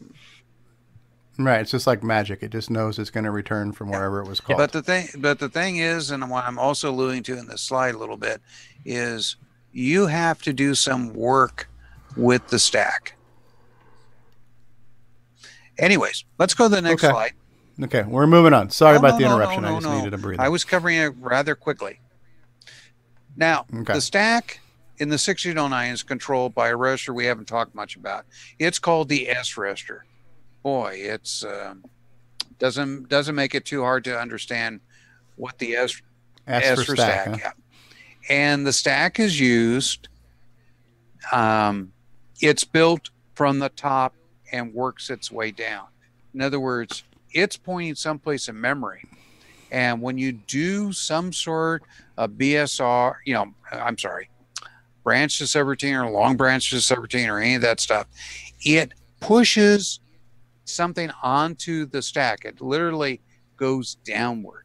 It goes from the high location to the location memory. Think of it as you're at a buffet and they got a bunch of plates, and somebody brings out new plates and they put it on the old ones and it pushes them all down. It's kind of like that. The way the stack works is whatever's on top, you're going to pull off the next time. And if you bring out new plates, you push them down onto that stack. So it's always kind of in this thing. It's like it's kind of very, springy. very springy. That's the way it works. Okay. So and you've made me hungry, too, so thank you. So. I want to mention one thing too. If somebody's coming from the 6502 or some other CPUs, they sometimes will refer to pulling off the stack as pop. Just terminology wise, I just wanted to explain that in case somebody has heard of a pop but doesn't know what a pull is. Yeah. So. And by the way, this segment is brought to you by Golden Corral. Yep, it's just like those stack of plates there. So, all right. But that's really, that's what's kind of unique or different. And stacks have been around for a long time on computers. They go back 50s or 60s, depending on who wrote the first stack in microcode. But it's really a powerful operation because look at the return. it doesn't know who called itself, but it does know, hey, I can just grab this off the stack and I can return back to where I'm at. So you don't, it cuts down on the confusion by using that. And it cuts down on the programmer having to, do special things. Like if you're doing direct jumps back and forth like that, then you have to know, okay, well, where did I get called from? Like if you make a subroutine that can get called from 3 different places, you would have to keep track of which one called it. They would have to come back to number 1 or number 2 or number 3. Yeah, that could be mind. Exactly. Yeah. And by the way, there were processors back in the early days that everybody seemed to want to come out with one, where they actually had the bright idea they wouldn't put a stack register in. Yeah, and I've worked on HP 3000 minis that were the opposite. Everything was stack based. They had no direct registers. Everything was on the stack. So you had to worry about, if you want to do the equivalent of a load A, you'd have to remember that A is always at, the second address on the stack or something like that, which I found confusing after using the 6809. Okay. Anyways, about the middle of the slide, I talk about for the fact that when you want to push something on the stack, it effectively, you do a BSR. So it's got to put the return address of where to come back to on the stack. It effectively subtracts 2 from the stack and then writes 2 bytes to the stack of where this return address. Technically, that's not what it's doing, but effectively that's what's going on. Is it always subtracts from the stack when it puts the information on there. Yeah. And maybe to clarify too, we should mention the stack, the S register itself is a pointer. It's a pointer to where the stack is in memory. It's an index register. It's an index register like the X register, the Y register that we've talked about before is just another index register. And by the way, on the stack, all those beautiful addressing modes that I keep alluding to work on the stack register. So, yeah, that's why I keep on saying next week's episode, everybody's going to turn in because we're going to see how high we can raise Stevie's DEF CON level. I might have to start coding between now and then just to get ready for this. So. Anyways, okay. But that's basically when information gets put on the stack, it always subtracts first before it goes on there. By the way, when you pull information off the stack, as I said, it works its way up. It gets larger numbers. It grabs the information and then adds to itself. So it's the reversed order. That sound okay, Stevie? I'm not sure if you just said that it increments or decrements itself, though. It increments itself. It decrements when it saves information onto the stack. It increments when it takes it off. Okay, so when you do a return, it just pulls a word from the stack, 16-bit value, and then it jumps down another 16 bits to the next value in the stack. So every time it returns, it goes to the next number in the queue, basically, kind of like a turnstile. Or just like those plates. When you take a plate, all of a sudden another one pops up. Another one pops up. Right. That's exactly how it works. All right. Now, the thing is, you got to always make sure there is enough room for all that information you're putting on the stack. If you don't, you get buffer overrun errors. Where have we heard that before? Microsoft. Yeah. Windows, DOS. Mac, everybody has that problem. Everybody. So this is what I said. Now, in the case of BASIC, it manages for you. But remember, there were some options in the clear command that allows you to set up more space for the stack. Okay. Well, you just have to sit there and say, when I build a buffer for my stack, I've got enough room. Yeah, and make sure it doesn't, if you put it too small and you put it too near your program, you can actually start putting stuff on the stack and then start overwriting your own code, which can cause all kinds of problems. Now, one trick that I used, this is just off on the side, a little note, not going to be a test on it, but one trick I would use when I'm developing my games back in the day is I would write some code through the buffer that I've set up for the stack, something unique like it would look like the @ sign if you displayed it on the screen or something. And then I would run my program. Then I would go back and I would verify how far all those little codes I had written in the buffer had been changed by the stack working. That way I could see, gee, am I almost out of stack space? Or do I have a lot more stack space and not have to worry about it? It's something that when we get into the more advanced programming elements, we're going to go over and talk about, setting up the stack buffer and making sure that you don't have any problems, because that's one thing that we definitely in this whole series is we want to point out where you can have issues so that you don't necessarily get into trouble. So why don't we go to the next slide? Okay. We're moving on. Okay, here's a simple little thing where we load the S register with the number 200. It's pointing to a stack buffer that I've set up that's from 100 hex to 1 FF hex, basically the second 256 bytes of RAM. I'm using the first 256 bytes of RAM for my direct page, which is a type of addressing mode we'll talk more about next week.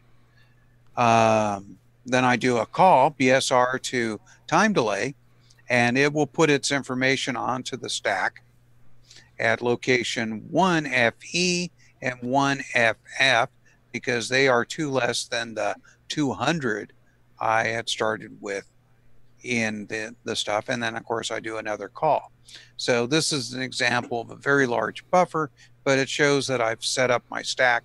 And really setting up the stack is not that hard. It's just setting aside space and then telling the CPU with the load S command where the stack buffer is going to be.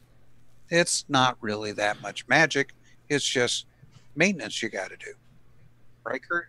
All right, so that hex 200 basically says you're getting everything up to that value? I'm saying that starting at basically less than 200 is where all the informations go.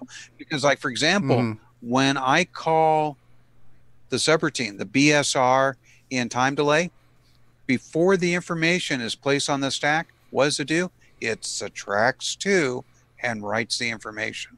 So it will actually go in 1FE and 1FF. It will not go into 200. Right. How does it know to stop at 100? It don't. That's up to you. That's when you get a over buffer run error. That's when your program starts messing up. And that's the thing, is you have to decide in your code how much space you need for stacking information. Yeah. And BASIC does have that problem too. As Steve was mentioning, the clear command, you allocate how much space you want to use. And it defaults, what is it, 200 or something, if I remember? But if you do a whole bunch of nested subroutines and stuff like that, you can overflow BASICs too and have it crash with an error. So the same thing. I mean, there you would allocate more space if you're having problems, or string space. It allocated stuff on the stack for string space as well.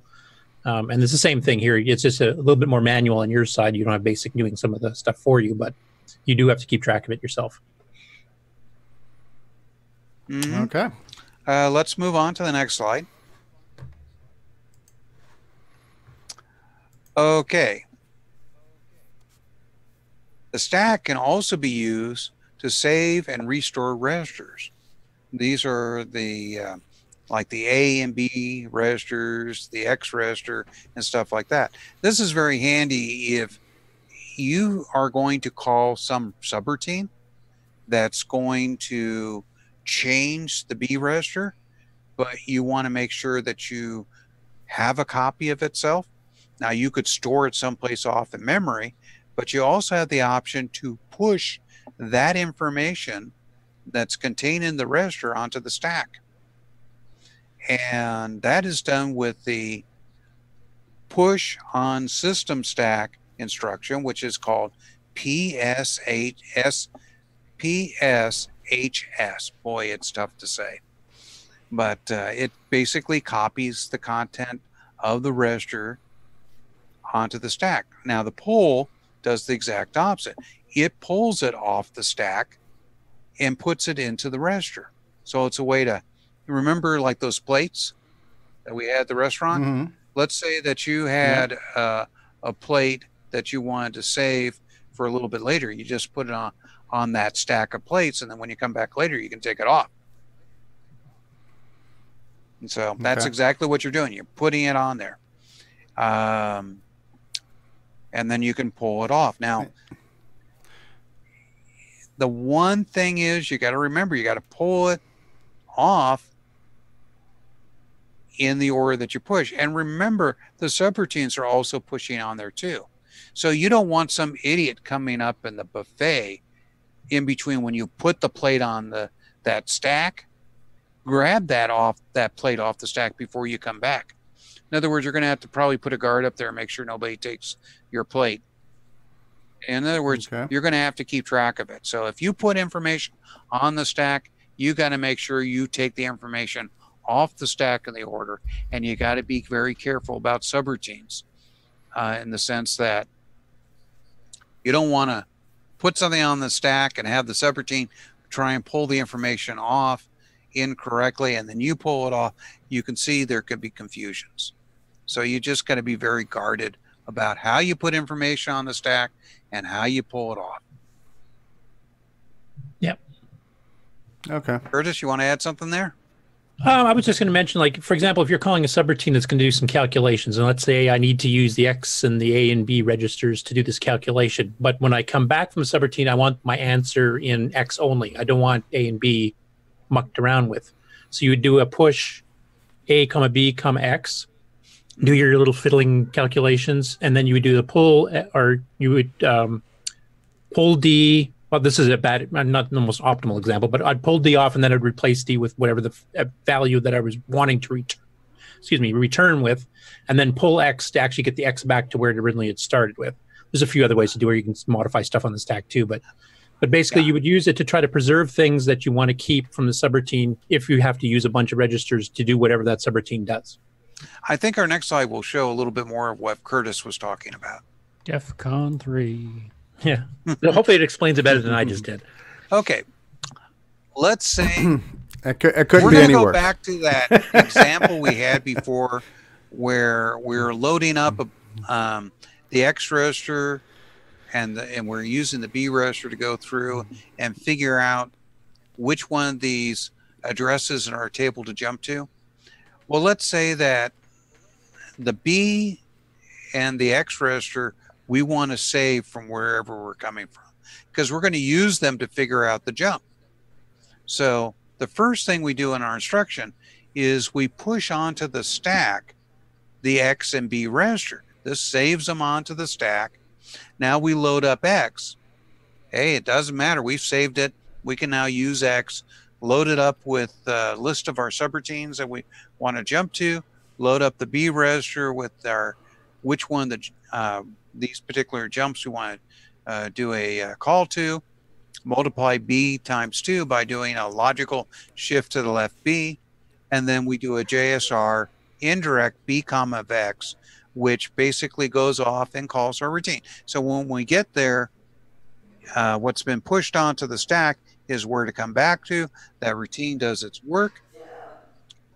You do a return instruction, RTS, and then it comes back, and our last instruction is pull off the stack B comma X. It gets that information off the stack, and the B and X registers have been restored. They're back to what they used to be. So this is an example of how you can use the push and pull instructions to save information that you might be kind of destroying because you're doing some work here. Right, you just have to be kind of calculated in the application of this, because anytime you do a go sub, you're pushing to stack down one plate. You want to make sure that when you return, you're right back to the same plate that you stored everything on. Yeah, right? You're not exactly. Okay. So you Gotcha. know, they're very powerful. There's lots of tricks that we can do here. We're not going to show you those tricks, but the main thing is that this is how we can use the stack to temporarily store something, because the other way to store something is we could set aside variables in direct page to put information in. We could go through and there's other ways of doing it, but the stack gives us very easy temporary storage, and it also allows us to do recursive temporary storage. The recursive thing, as I said before, with when you do a go sub in BASIC, that can call another go sub that calls another go sub. Well, this type of thing here, we're also doing kind of recursive data storing. We're saving this on the stack, And then when we come back later, we're able to get that same information. This is why you may have to have hundreds of bytes of data for your stack, because you've got so much information being pushed temporarily on the stack and then pulled off in the process of, let's say, a game, that you need that space. That makes sense there, Stevie? Yep. I'm just getting hungry. Keep talking about plates and stacks. I know. Okay. Okay. Let's go to the next slide. We're moving on. Now, the push instruction can save any or all the registers, including the condition code flag. And they're always pushed onto the stack in the same order. And I've listed an order here. Now, any or all those registers can be pushed or pulled in one time. And that's the beauty of the 6809, is you list which particular registers. Like in the last example, I showed that we were pushing the B and the X. It knows the order of how to push them on the stack and pull them off the stack. So I don't have to think about that. But also, I could have added in pushing the Y register or pushing the A register. But all this stuff, they can be pushed. By the way, the PC, that's the program counter, and that's where the current instructions are being executed. And there are some tricks you can do with that. But these are the order that they get pushed and pulled off the stack. And to kind of see this a little better, let's go to the next slide.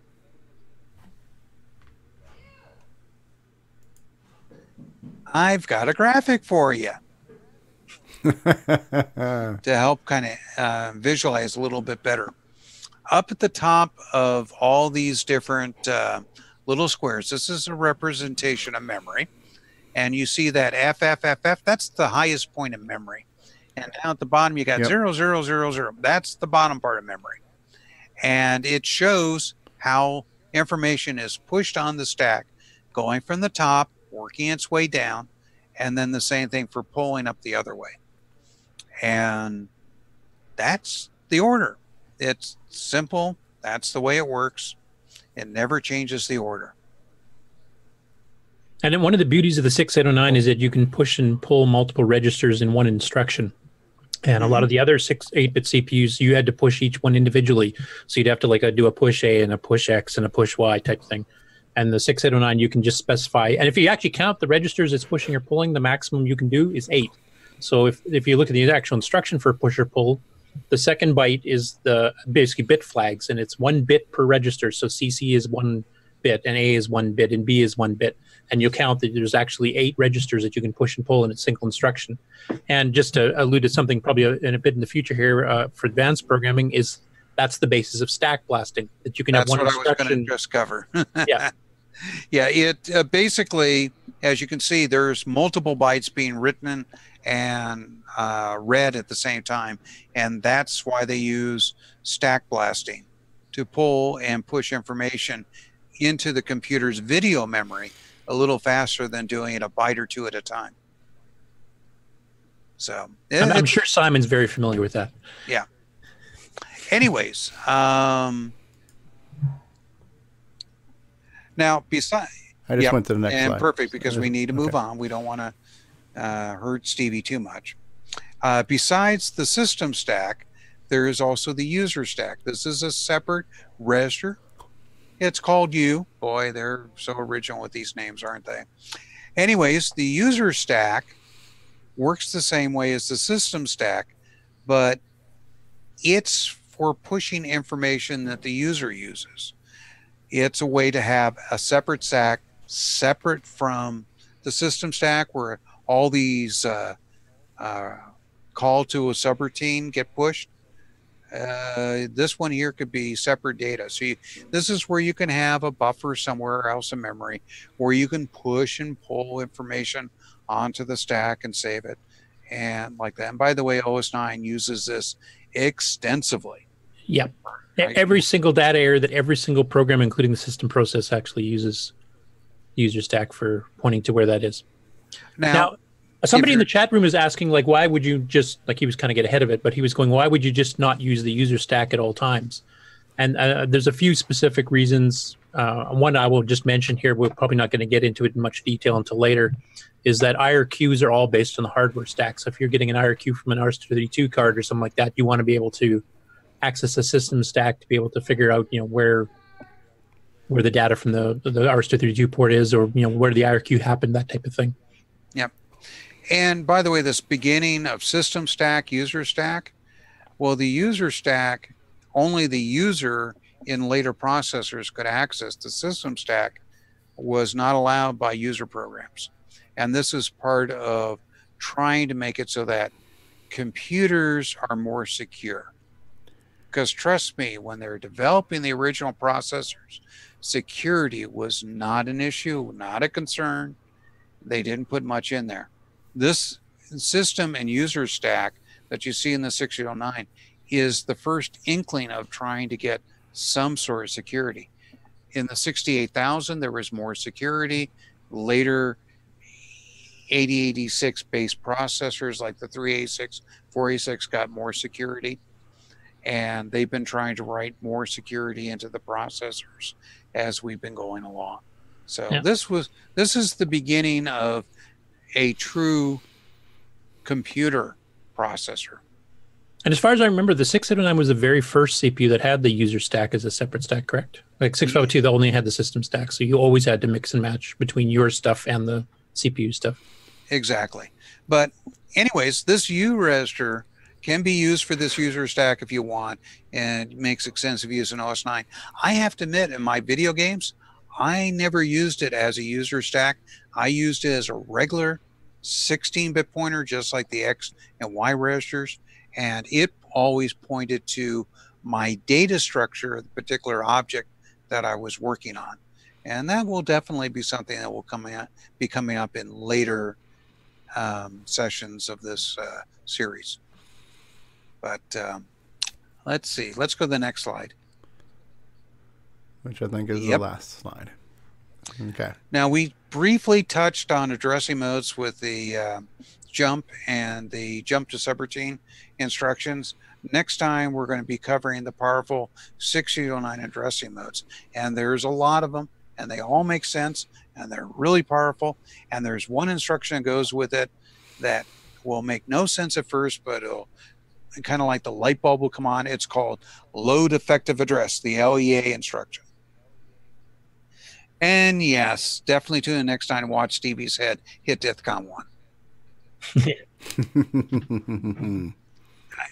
Yeah, excellent. I don't, the next one here, I'm sorry, it is going to get a little technical because there's lots of options, lots of addressing modes to go through.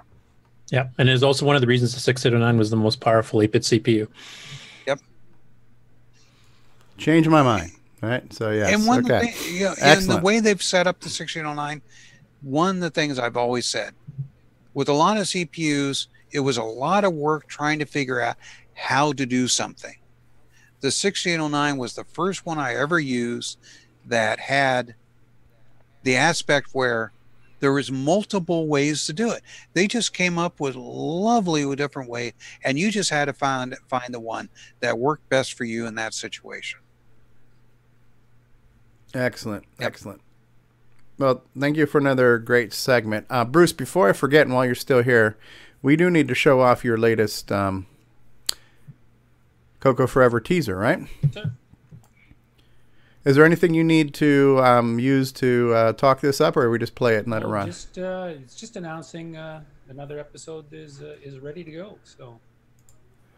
All right. For those of you not aware of the CoCo Forever project, we have here with us Bruce Moore, who's made that project, and he's got a brand new teaser for the latest episode. So let's run that real quick. Because Bruce is here, I didn't want to forget. How does it feel? CoCo Forever. I'm still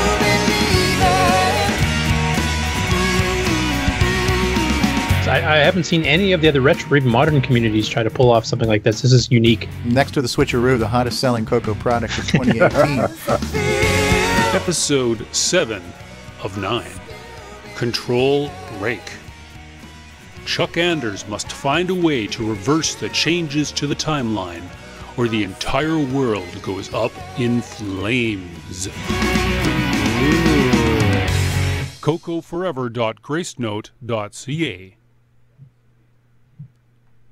Wow.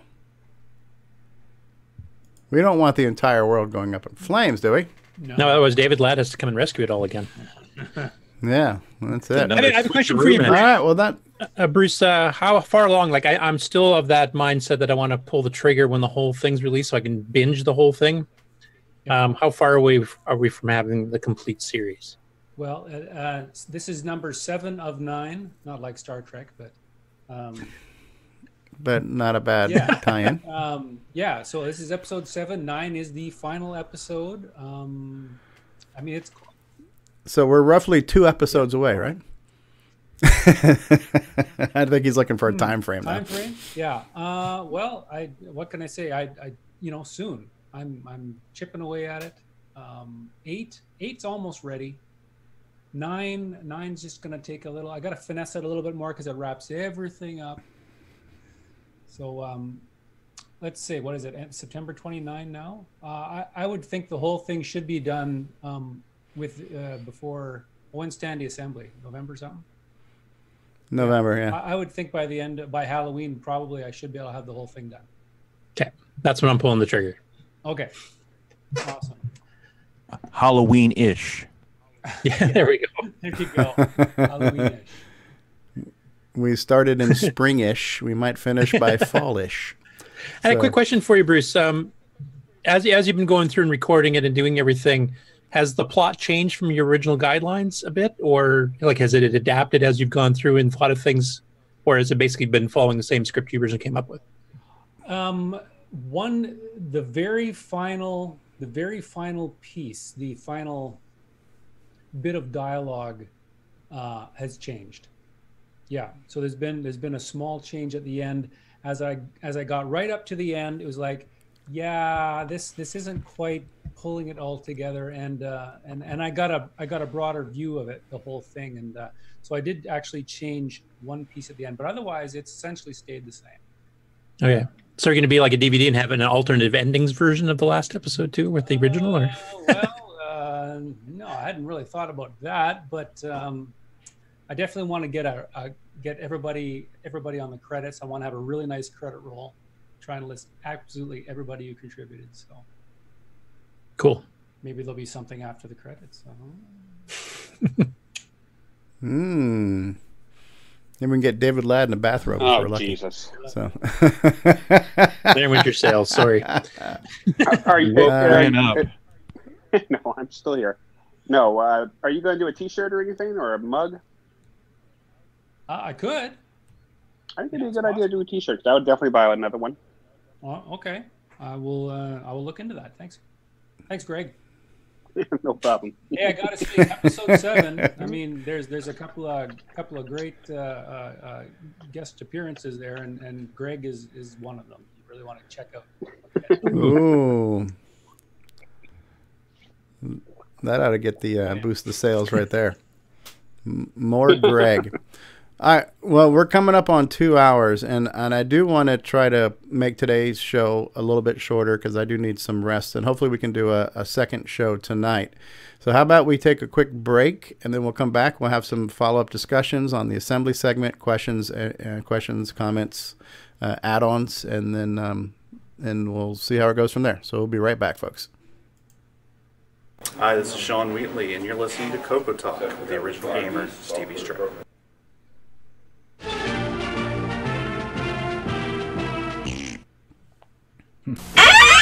After these messages, we'll be right back.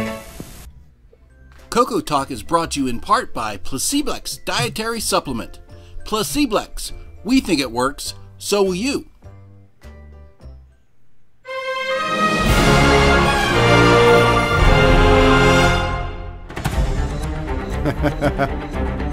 Twice in one day. What a great moment for Richard.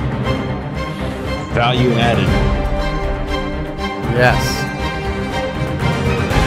I love those slow motion reactions there.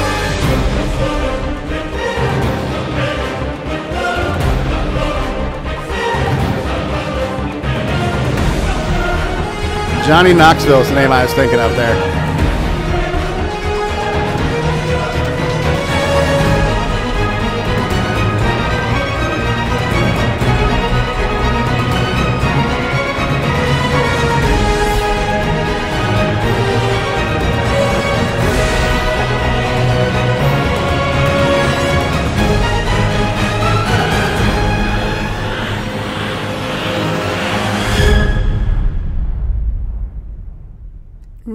Take my money. Hey, Richard. You know, this From Radio Shack, the TRS-80 Model 3. And at $200 off, it's a great value.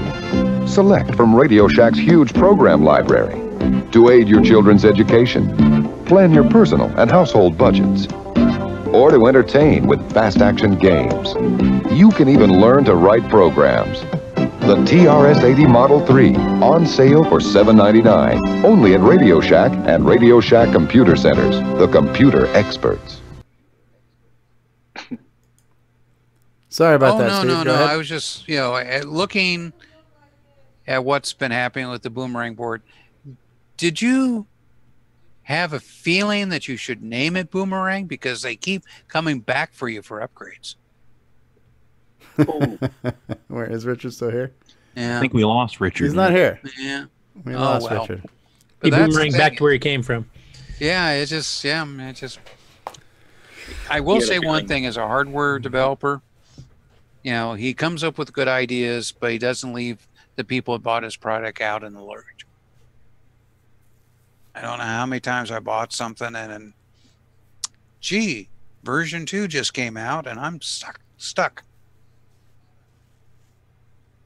Yeah, it seems like every time he comes up with a new version and he gives a free upgrade to everybody who's bought the old version too. So great customer support. He can't complain about that. Exactly. Yeah. Can't complain about that. All right, so from the panel, questions, comments, add-ons, thoughts about the assembly segment. We did our jump subroutines, all that stuff. Anybody want to add Including to that? you, Stevie, if you have any questions. No, I just want the pain. You might have to take a break next week. I followed it. Yeah, right now. I was looking at my beaker image and thinking it was a live camera on your face, Stevie.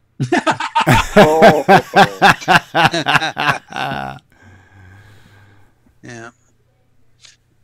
Yeah, I know Paul Fiscarelli was chiming in a little bit on the assembly stuff, and we had Paul on last week for our After Dark. Paul's going to start his little YouTube tutorial on assembly from the beginner's perspective. Yeah, his first episode's up now. I'm glad that we have... Yep.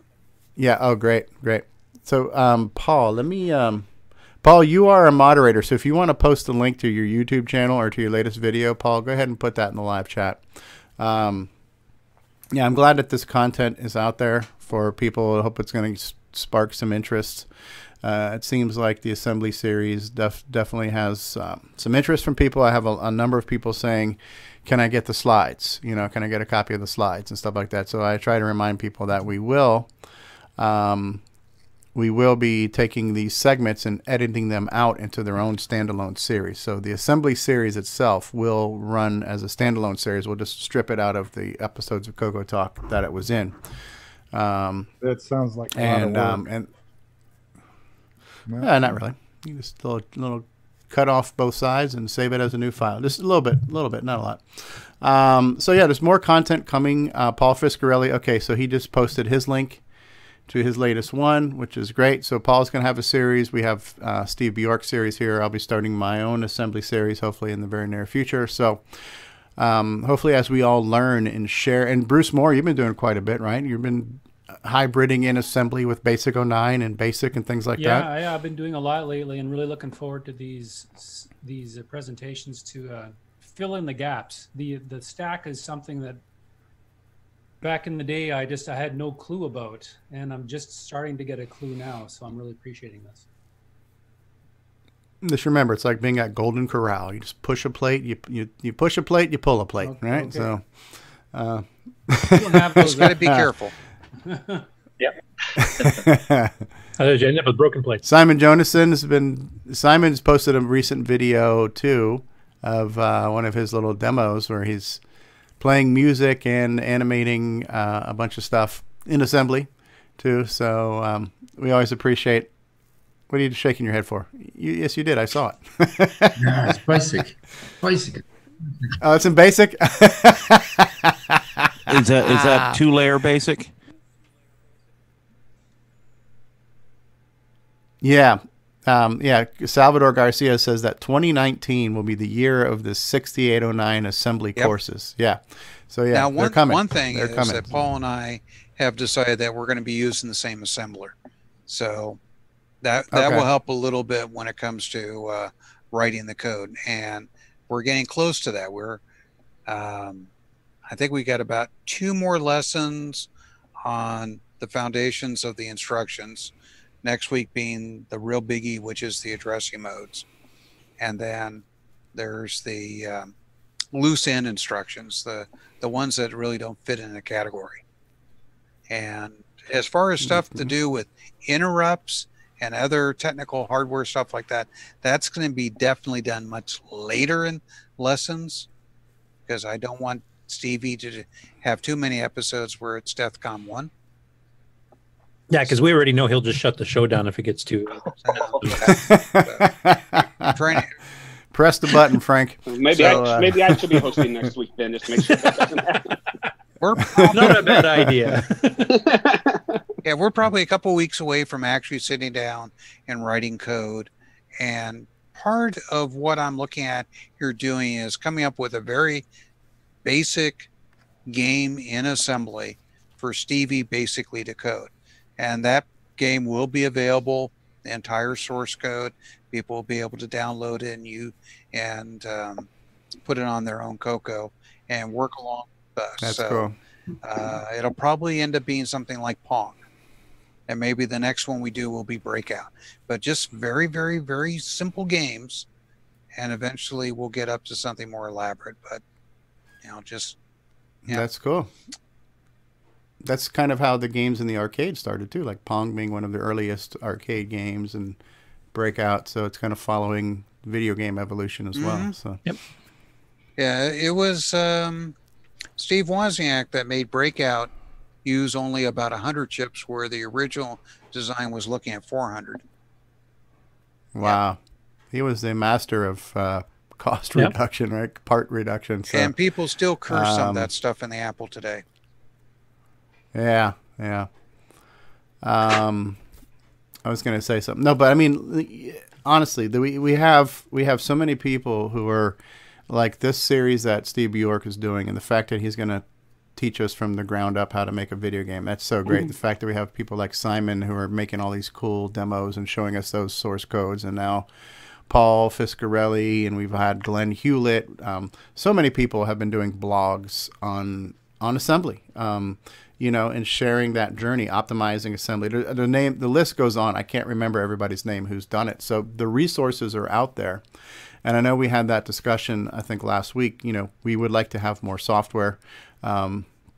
Being careful not to dismiss that there are people making software, so we want to acknowledge and thank those people who are making the software they are.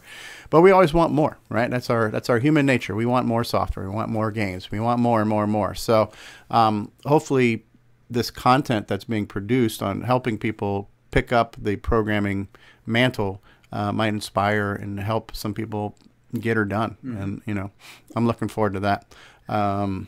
I don't know that I have permission to show it right now, but I'll just tell you guys, John Strong has been helping me with my Cosmic Aliens game now. He's rewritten some of the ROM calls in assembly. So now not only do I have a faster P copy, I've got a faster get and put for my sprites. I've got faster fonts now too. So my game in BASIC with just these assembly routines, it is an incredibly much more faster game. It's a hard to play game now. So yeah, the assembly is real. I mean, what it can do and the speed it can provide you. It's amazing. So seriously. You're writing a game, it's getting faster, it's requiring faster reflexes. So you're writing your own game that you can't get past level 1. Wow. Yes. That's the show ended. Yeah. And Nick Marentes, we haven't heard from you in a bit. How have you been, sir? Oh, not too bad. Been fairly busy at work at the moment, so very little CoCo time, but I'm just prodding along on my Gunstar game slowly. Excellent, excellent. Do you have a core dump you want to discuss with us today? I haven't had a time to think about that, so yeah, we'll skip this this week. Are you still standing upside down? Still upside down, yep. I did see something in the chat that I wanted to address. Nick says in here that I'm hoping Steve will recreate Zaxxon for us. I did that back in '89. That wasn't me. It's someone else. Yeah, it's another Nick. No, Nick Marotta. Nick Marotta. Yeah. He's kind of like Beetlejuice. You have to say his name 3 times. Nick Marotta, Nick Marotta, Nick Marotta. So, well, maybe we need a 2018 version of Zaxxon. Yeah, 609 version. That's the 6309 version. Yeah. Already addressed it. Using 2 megs. 2 megs, yeah, using the boomerang board, right? So the boomerang's an accelerator. It should make it faster. Hey, you could use the 640 mode with the same 4 colors as the original Zaxxon. The original had more than 4 colors. Well, the original CoCo version. Oh, the CoCo version, yeah. Yeah. How much RAM did your Z89 take? You know, it's so long ago, it's hard to remember, but I think it did fit in a 128K. Right. Most of the space was not taken up by graphics. It was taken up by the audio samples. Right. Yeah, I think it was 128K from what I remember. Yeah. All right. Well, how about we start to plan on wrapping up part 1 of today's show. We're going to wrap up the day show. Hopefully we can do another show tonight, another After Dark. We had a great one last week. Yeah, I need to save some of my brain cells and save some of the sinus pressure. I got to decompress for a little bit so I can do this again. We had a good show. There's plenty more to talk about, but we won't talk about it all now. We'll save some for tonight for an After Dark. So we're not ending, but we're letting you know we're going to end soon. So before we go, is there anything I didn't talk about that we probably should talk about? Ron, were you getting ready to say something? Yeah. We're pausing. Yes. Have we mentioned Nick Marotta? We probably need. I don't think we have. Tandy Assembly too.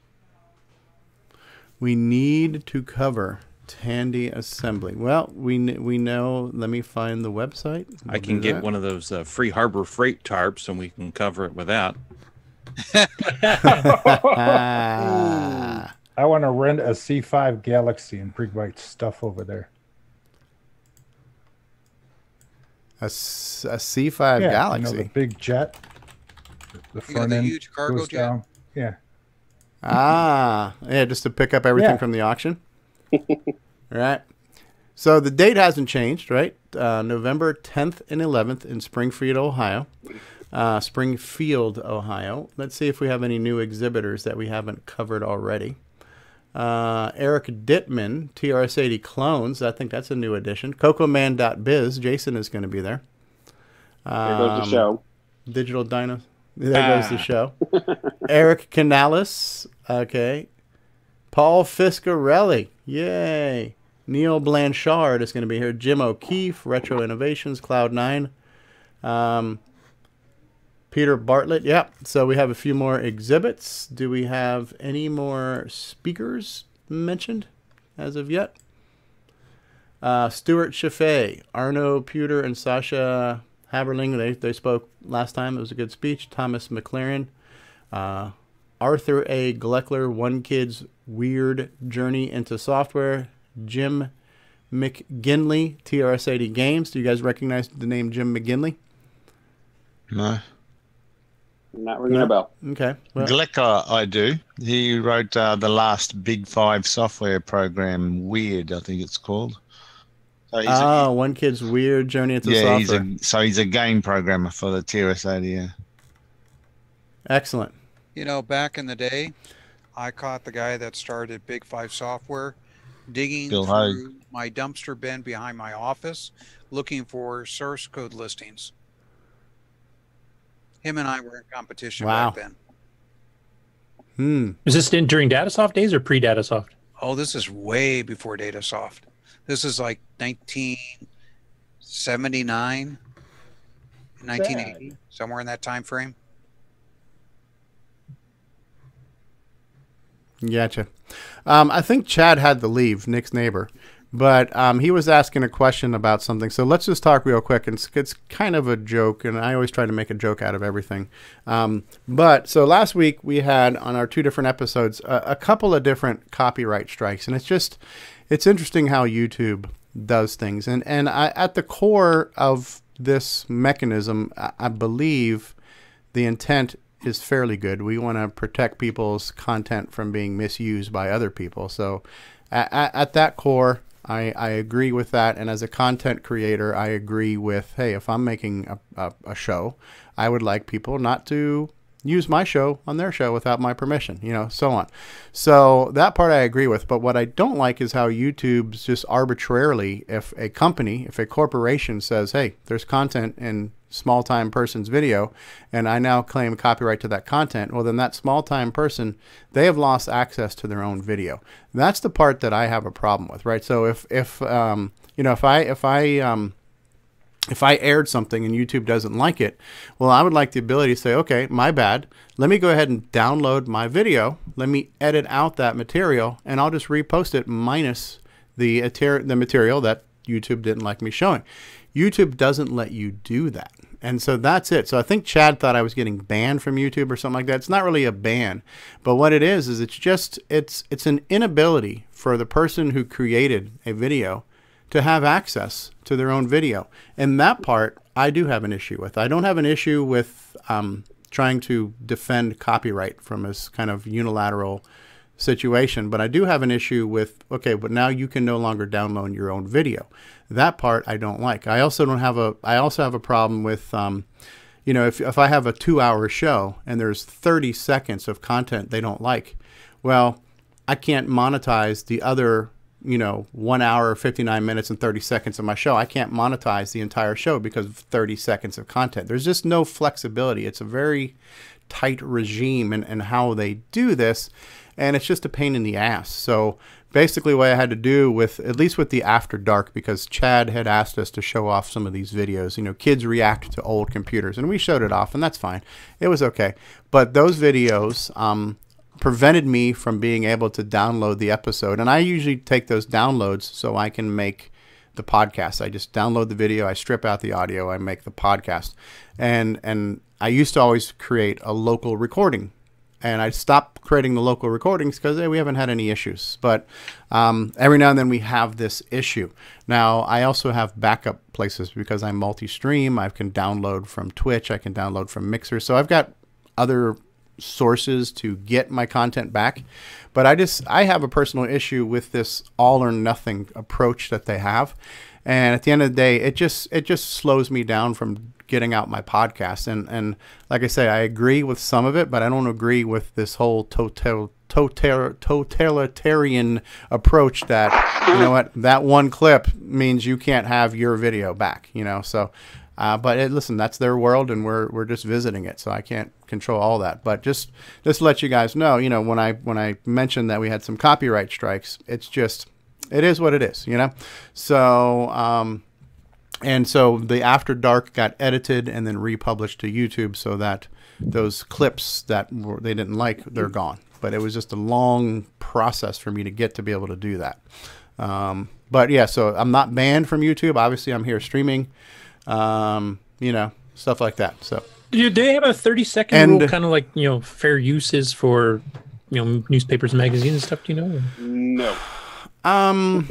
No, honestly, I don't know. I don't know how their algorithms work, but to me, the algorithms are all about avoiding YouTube from getting into a lawsuit. Yeah. So it's really more about cover our asses at the expense of anybody else. You know, it's really protect us.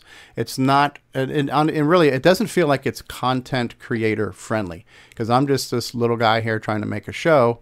And because Evil Corp says, nope, you showed my video, you can't have your video back, and you can't monetize it. I've actually had videos that were shut down, like when we did the cowbell thing, because NBC Universal owned that Saturday Night sketch. They shut down that video. It wasn't able to be seen again. And again, I have a problem with a corporation having more power than me, saying, no, you've aired 1.5 minutes of our content, so your 3-hour show is now stricken from the record and nobody can ever see it again. To me, that's too much control, and there's no balance. You know, that part I don't agree with. Again, but who am I? I'm just a little guy. I can't. Well, the reason I was asking is I can't like change the Twitch has machine. hit that on occasion too, where they've had to change some of the shows. But they basically, from what I understand, found that if you do 30 seconds or less, you can't go any past that. Then it's under the fair use copyright, and then they don't have a say in it at all. As long as you cut the video off. Stevie, are you getting are you doing a manual review? Are you disputing them? Well, in order to dispute it, before they'll even consider disputing it, it needs to have 1,000 views. Another convenient thing they create that just screws small time people. They just, you know, to me, honestly, and I know I'm going on a rant here, but they're making it more and more difficult for small channels to ever have any chance of growing or making any money. And it's just, to me, it's a backwards philosophy. It's anti-creator, but it is what it is. I'm not doing this to make money, obviously, because I'm still here and I still have a job. But yeah, some of the things they do, I'm not a fan of, but as a platform, YouTube has been great. 90% of you here, I know, because of YouTube. So I can't complain against the big picture, but there are certain things they do I'm not too crazy about, you know. But as far as their algorithms, I don't know if the algorithm looks at the length of time and makes any type of I would guess it does, because if it's based on the legal precedent, then I think the 30-second rule, from what I understand, like if you're reviewing a song or something like that, I know a lot of channels that do reviews of songs sometimes get pulled if they play too long of a song, but as long as they keep that 30 seconds or less, they generally don't get any grief from it. I don't know if that applies fully. But. Yeah, honestly, I don't know. But, you know, it's just what it is. But unfortunately, Chad's no longer here, but he was asking if I was banned or something. That's not a ban. It's just the worst thing will happen is they will strike down a video. I think in a super extreme case, if I had multiple quote-unquote true violations against me, they could shut down my channel. Maybe after this video, they might. So who knows? Yeah, so Chris says we should build our own YouTube. Yeah, somewhere in rights and like that, there's also a 7-second use that kicks in as far as, you know, being okay to do it. So, you know, like 30 seconds, you may not be able to get away with, but you can get away with 7. But, you know, YouTube, like a lot of the corporations, they don't like to tell you the algorithms because people will then game the algorithms. Sure. It's kind of like dropping food on the floor. You got the 2-second rule, right? So, is it only 2? Oh, geez, I'm poisoning myself. All right. Well, we went way off on a tangent there. Welcome to Copyright Talk. So I would like to do an after dark. It's a little after 4, so maybe in about 5 hours we can do another one. We can do some more talking. I need some rest. I'm not sure all of us will be able to return, but hopefully some of us can. And for those of you who are watching us right now in the live chat, let's recognize those people who sat through this train wreck here. Speaking of train wrecks, my soundboard's not working again. And we don't have James Diffendaffer here today for the real life trains. But Davey Mitchell was here, Tim Franklin, Chad Cunnington was here, Mark Overholzer, Curtis Boyle, Eddie Serbinsky, Steve Bjork, Al Hartman. Who else? Richard Lorbieski was in the live chat. Rob Inman was in the live chat. Retro Innovations was in the live chat. Mikey was here. I'm not sure. Mikey, is he back now from his Asian tour? Scott Wendt was here. Who else was here? Nick Marotta. Have we mentioned Nick Marotta this episode or not? So James Jones was here. Paul Fiscarelli has been here. Coco Man has been here. Who else? Kyle Eder has been here. Chad, Nick Marotta, Coco Man, Salvador Garcia from the Glenside Color Computer Club, Tim Franklin. Who else? Davey Mitchell. Again, have we caught everybody? I think we've caught everybody. Chris Peterson recently came by too. And still with us in the panel, we have L. Curtis Boyle, Ron Delvaux, Simon Jonason joined us, Steve Bjork, another great assembly segment. Thank you for that. Rob Inman. Everybody knows who Rob Inman is now. And so, Rob Inman, this is your life. Rick Adams has been here silently, hiding in the shadows. Rick, how are you? Hello there. Thank you. You're too kind. I was waiting for it. Didn't even have to ask for it now. Didn't have to ask for it. Barry Nelson, the grandfather of the RGB to SCART cable, is here. He's brought Sexy back. Sexy never left, but Grant Leighty has been here. D. Bruce Moore telling us all about CoCo Forever. Episode 7 is here. Al Hartman from New Jersey has been here. From Down Under, Nick Marentes is here. Jason, the CoCo Man Reichert.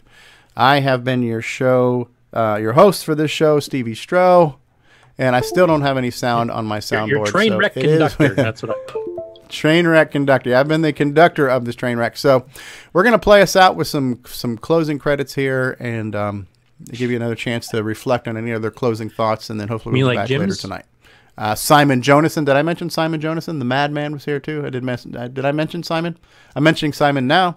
All right. This concludes another episode of CoCoTALK, the world's leading live talk show featuring the Tandy Color Computer. For all things CoCoTALK, visit us on the web at CoCoTALK.live. We'd love to hear from you. Send feedback, suggestions, even segments via email to CoCoTALK@CoCoTALK.live. If you love the color computer like we do, then visit IMACoconut.com for all your color computer links needs. Consider supporting the show with a purchase of merchandise from our retro swag shop at 8bit256.com. If you'd like to become a patron of the show, visit the Patreon link on our site at CoCoTALK.live. CoCoTALK would not exist without the community and its cast and crew. Thanks go to Curtis Boyle, David Ladd, Mark Overholzer, Grant Leighty, Bruce Moore, Nick Marentes, Ron Delvaux, Rick Adams, Jason Reichert, Richard Lorbieski, Jim Brain, Karen Anscombe, Simon Jonason, Wayne Campbell, Steve Batson, Brian Joyce, John Strong, and Barry Nelson. Special thanks to Steve Bjork for production suggestions and Brian Joyce for our best of episodes and bonus content. Please help support the CoCo community by visiting some of its contributors. The CoCo Crew podcast at CoCoCrew.org. Glenside Color Computer Club, host of CoCo Fest at GlensideCCC.com. Jim Brain and Retro Innovations at Go4Retro.com. Tandy Assembly at TandyAssembly.com. Boyson Technologies at BOYSON Tech.com.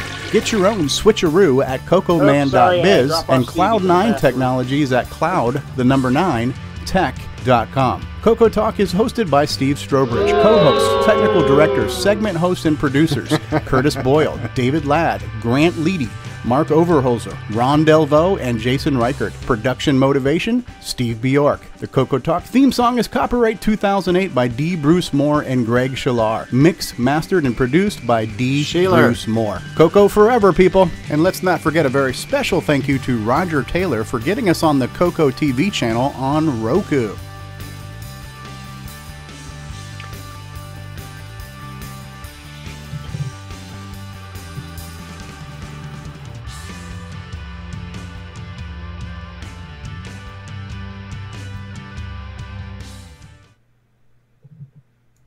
Ooh, the train wreck is over, and here the CoCo cat is here. Say hi, Gizmo.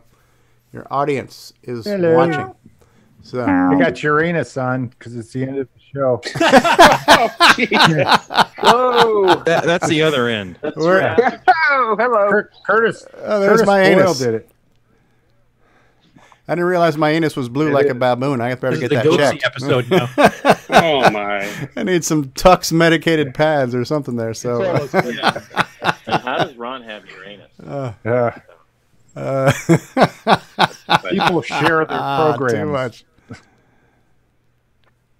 Okay, what is Aminbo Stone says? Okay, thanks. I never seem to get a response when I email them. What was that question? He was asking if Cloud9 still offers the Triad 512K board. So I mentioned they're transitioning to the new 2 meg version of their board, and there's like the Boomerang, which also is E2 2 meg. Yeah.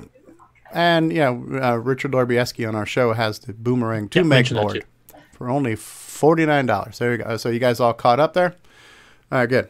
I'm just trying to catch up on the chat. All right, so if you enjoyed today's show, hopefully we'll be back in about 5 hours for some more CoCoTALK After Dark. I want to remind everybody who watches that you don't have to be an armchair quarterback and just talk on the sidelines in the chat. Anybody who wants to join us on the panel, you are welcome, and we'd love to have new blood and new people on the panel all the time. And our nighttime shows seem to have a nice mix of different faces that aren't always on the same faces you see on a daytime show. So here's a face right here, Jason. Yeah, a face that you'll let only me on here, so anybody can on here, you know. And if you tuned in expecting Big Buck Bunny, we apologize. Yes. So, Hey, if you if Hey, you Ron, guys, what? Why are you sitting in such a dark room for? I just like it dark right now. He likes it dark when he looks at your rain. So listen. the blue light of Uranus glows best in the dark. So all you guys out there in Coco Time Land, show us your Tandy computer and put pictures of your machine up on there. It's pretty cool to see what your setup looks like. And then go to Coco Pi. This is a Coco Pi playing right here that I was showing Uranus on. It's pretty cool. It's a good thing it's a low-res graphic screen. That's all I have to say. Yes, but can you show it in 640 for color mode? Actually, I think it is in 644 color. Actually, yes. 2 layers. Star Trek 13, we circle Uranus in search of polyps. Looks like it's time for a colonoscopy there. Search of Klingons. You got to clean up that sector of space. There. Push the button, Frank. The probe for polyps continues. All right, so. And there's also Ron's garage to visit. And I put all kinds of content on there for no particular reason, although it is color computer based.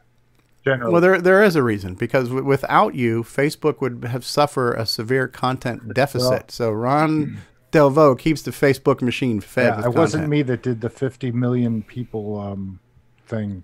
Did you hear about that? Where you hacked Facebook? No. Facebook got hacked. Yeah, 50 million users. Yeah. And then now there's a guy in China, a white hat hacker, said he's going to delete Mark Zuckerberg's personal account off Facebook tomorrow live. Oh, awesome. So that'd be interesting if that works. Cool. All right, so just to recap what Ron just said. Oh, what's that, Rick? Where's the Patreon for that? Bitcoin, probably. What were you going to say? All right, Francis, go ahead and hit the button. Yeah, so I wanted to recap what Ron said. So we have the TRS-80 Color Computer group on Facebook. That's the main group. And then Ron has one of about 13,000 other groups. So he's got Show Us Your Tandy Color Computer. He's got an OS9 group. He's got Ron's Garage on Facebook. So lots of places to go and see color computer content to your heart's desire. Anyone else want to say anything? Anyone want to plug anything before we go? Rob Inman, thanks for being here. Everybody knows who Ron Inman now is. Or Rob. Rob Inman. Rob fell Inman. asleep. All right. People call me Rob when they have a cold. I still want Nick Perez in an OS9 game. All right. Well, you can wish in one hand and see what happens, right? All right. So here's the bonus. Here's the after closing bonus there. Hi, this is Antonio Jimenez, author of such projects such as the Stevie Throw Devil and the SD Pack, and you are watching CoCoTALk. 3, 2, go. 1.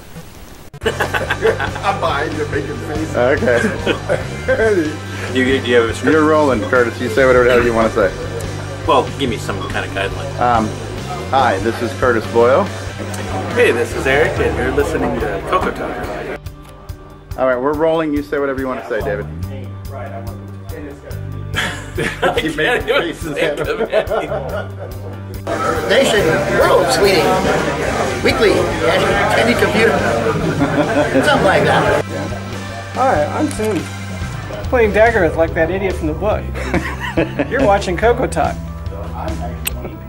Thank you, David Ladd. Now get back up there for 1 second. Oh, jeez. Come on. What? Let's get some DriveWire, TTL, ESP. No, we don't need any DriveWire or TTL. Hi, it's Curtis Boyle, part of the CoCoTALK crew of people. Hi, we're on Delvaux Timberman. To experience Coco Fest, you must come. Do you need this? I brought the only working MC10. I could not get. Couldn't get autograph. By certain someone you know. The world's leading weekly CoCoTALK show. Yeah, something like that. Hi, this is Rick Adams, and I'm the author of Temple of Brahm, Shanghai, and now Bomb Threat, and you're listening to Steve Bjork on CoCoTALK. 8-slot MPI, floppy drive, CoCo SDC, sound speech pack, Orchestra 90, RS-232 pack, modem pack, Super IDE. You start adding all those together if you want them all usable at the same time. Well, guess what? You just went over the 4-slot MPI. Don't go over the 4-slot MPI. Whatever you do, for the love of God. You got to remember, folks, still go to Discord. You can hear David Ladd blow you up. Oh, Christ. Remember what he was trying to do about the floppy? Trying to make a high-density drive work like a standard drive? Oh, that was hilarious. Yeah, that's one of the many reasons when I start to rage quit Discord. It can be done, but it's not easy.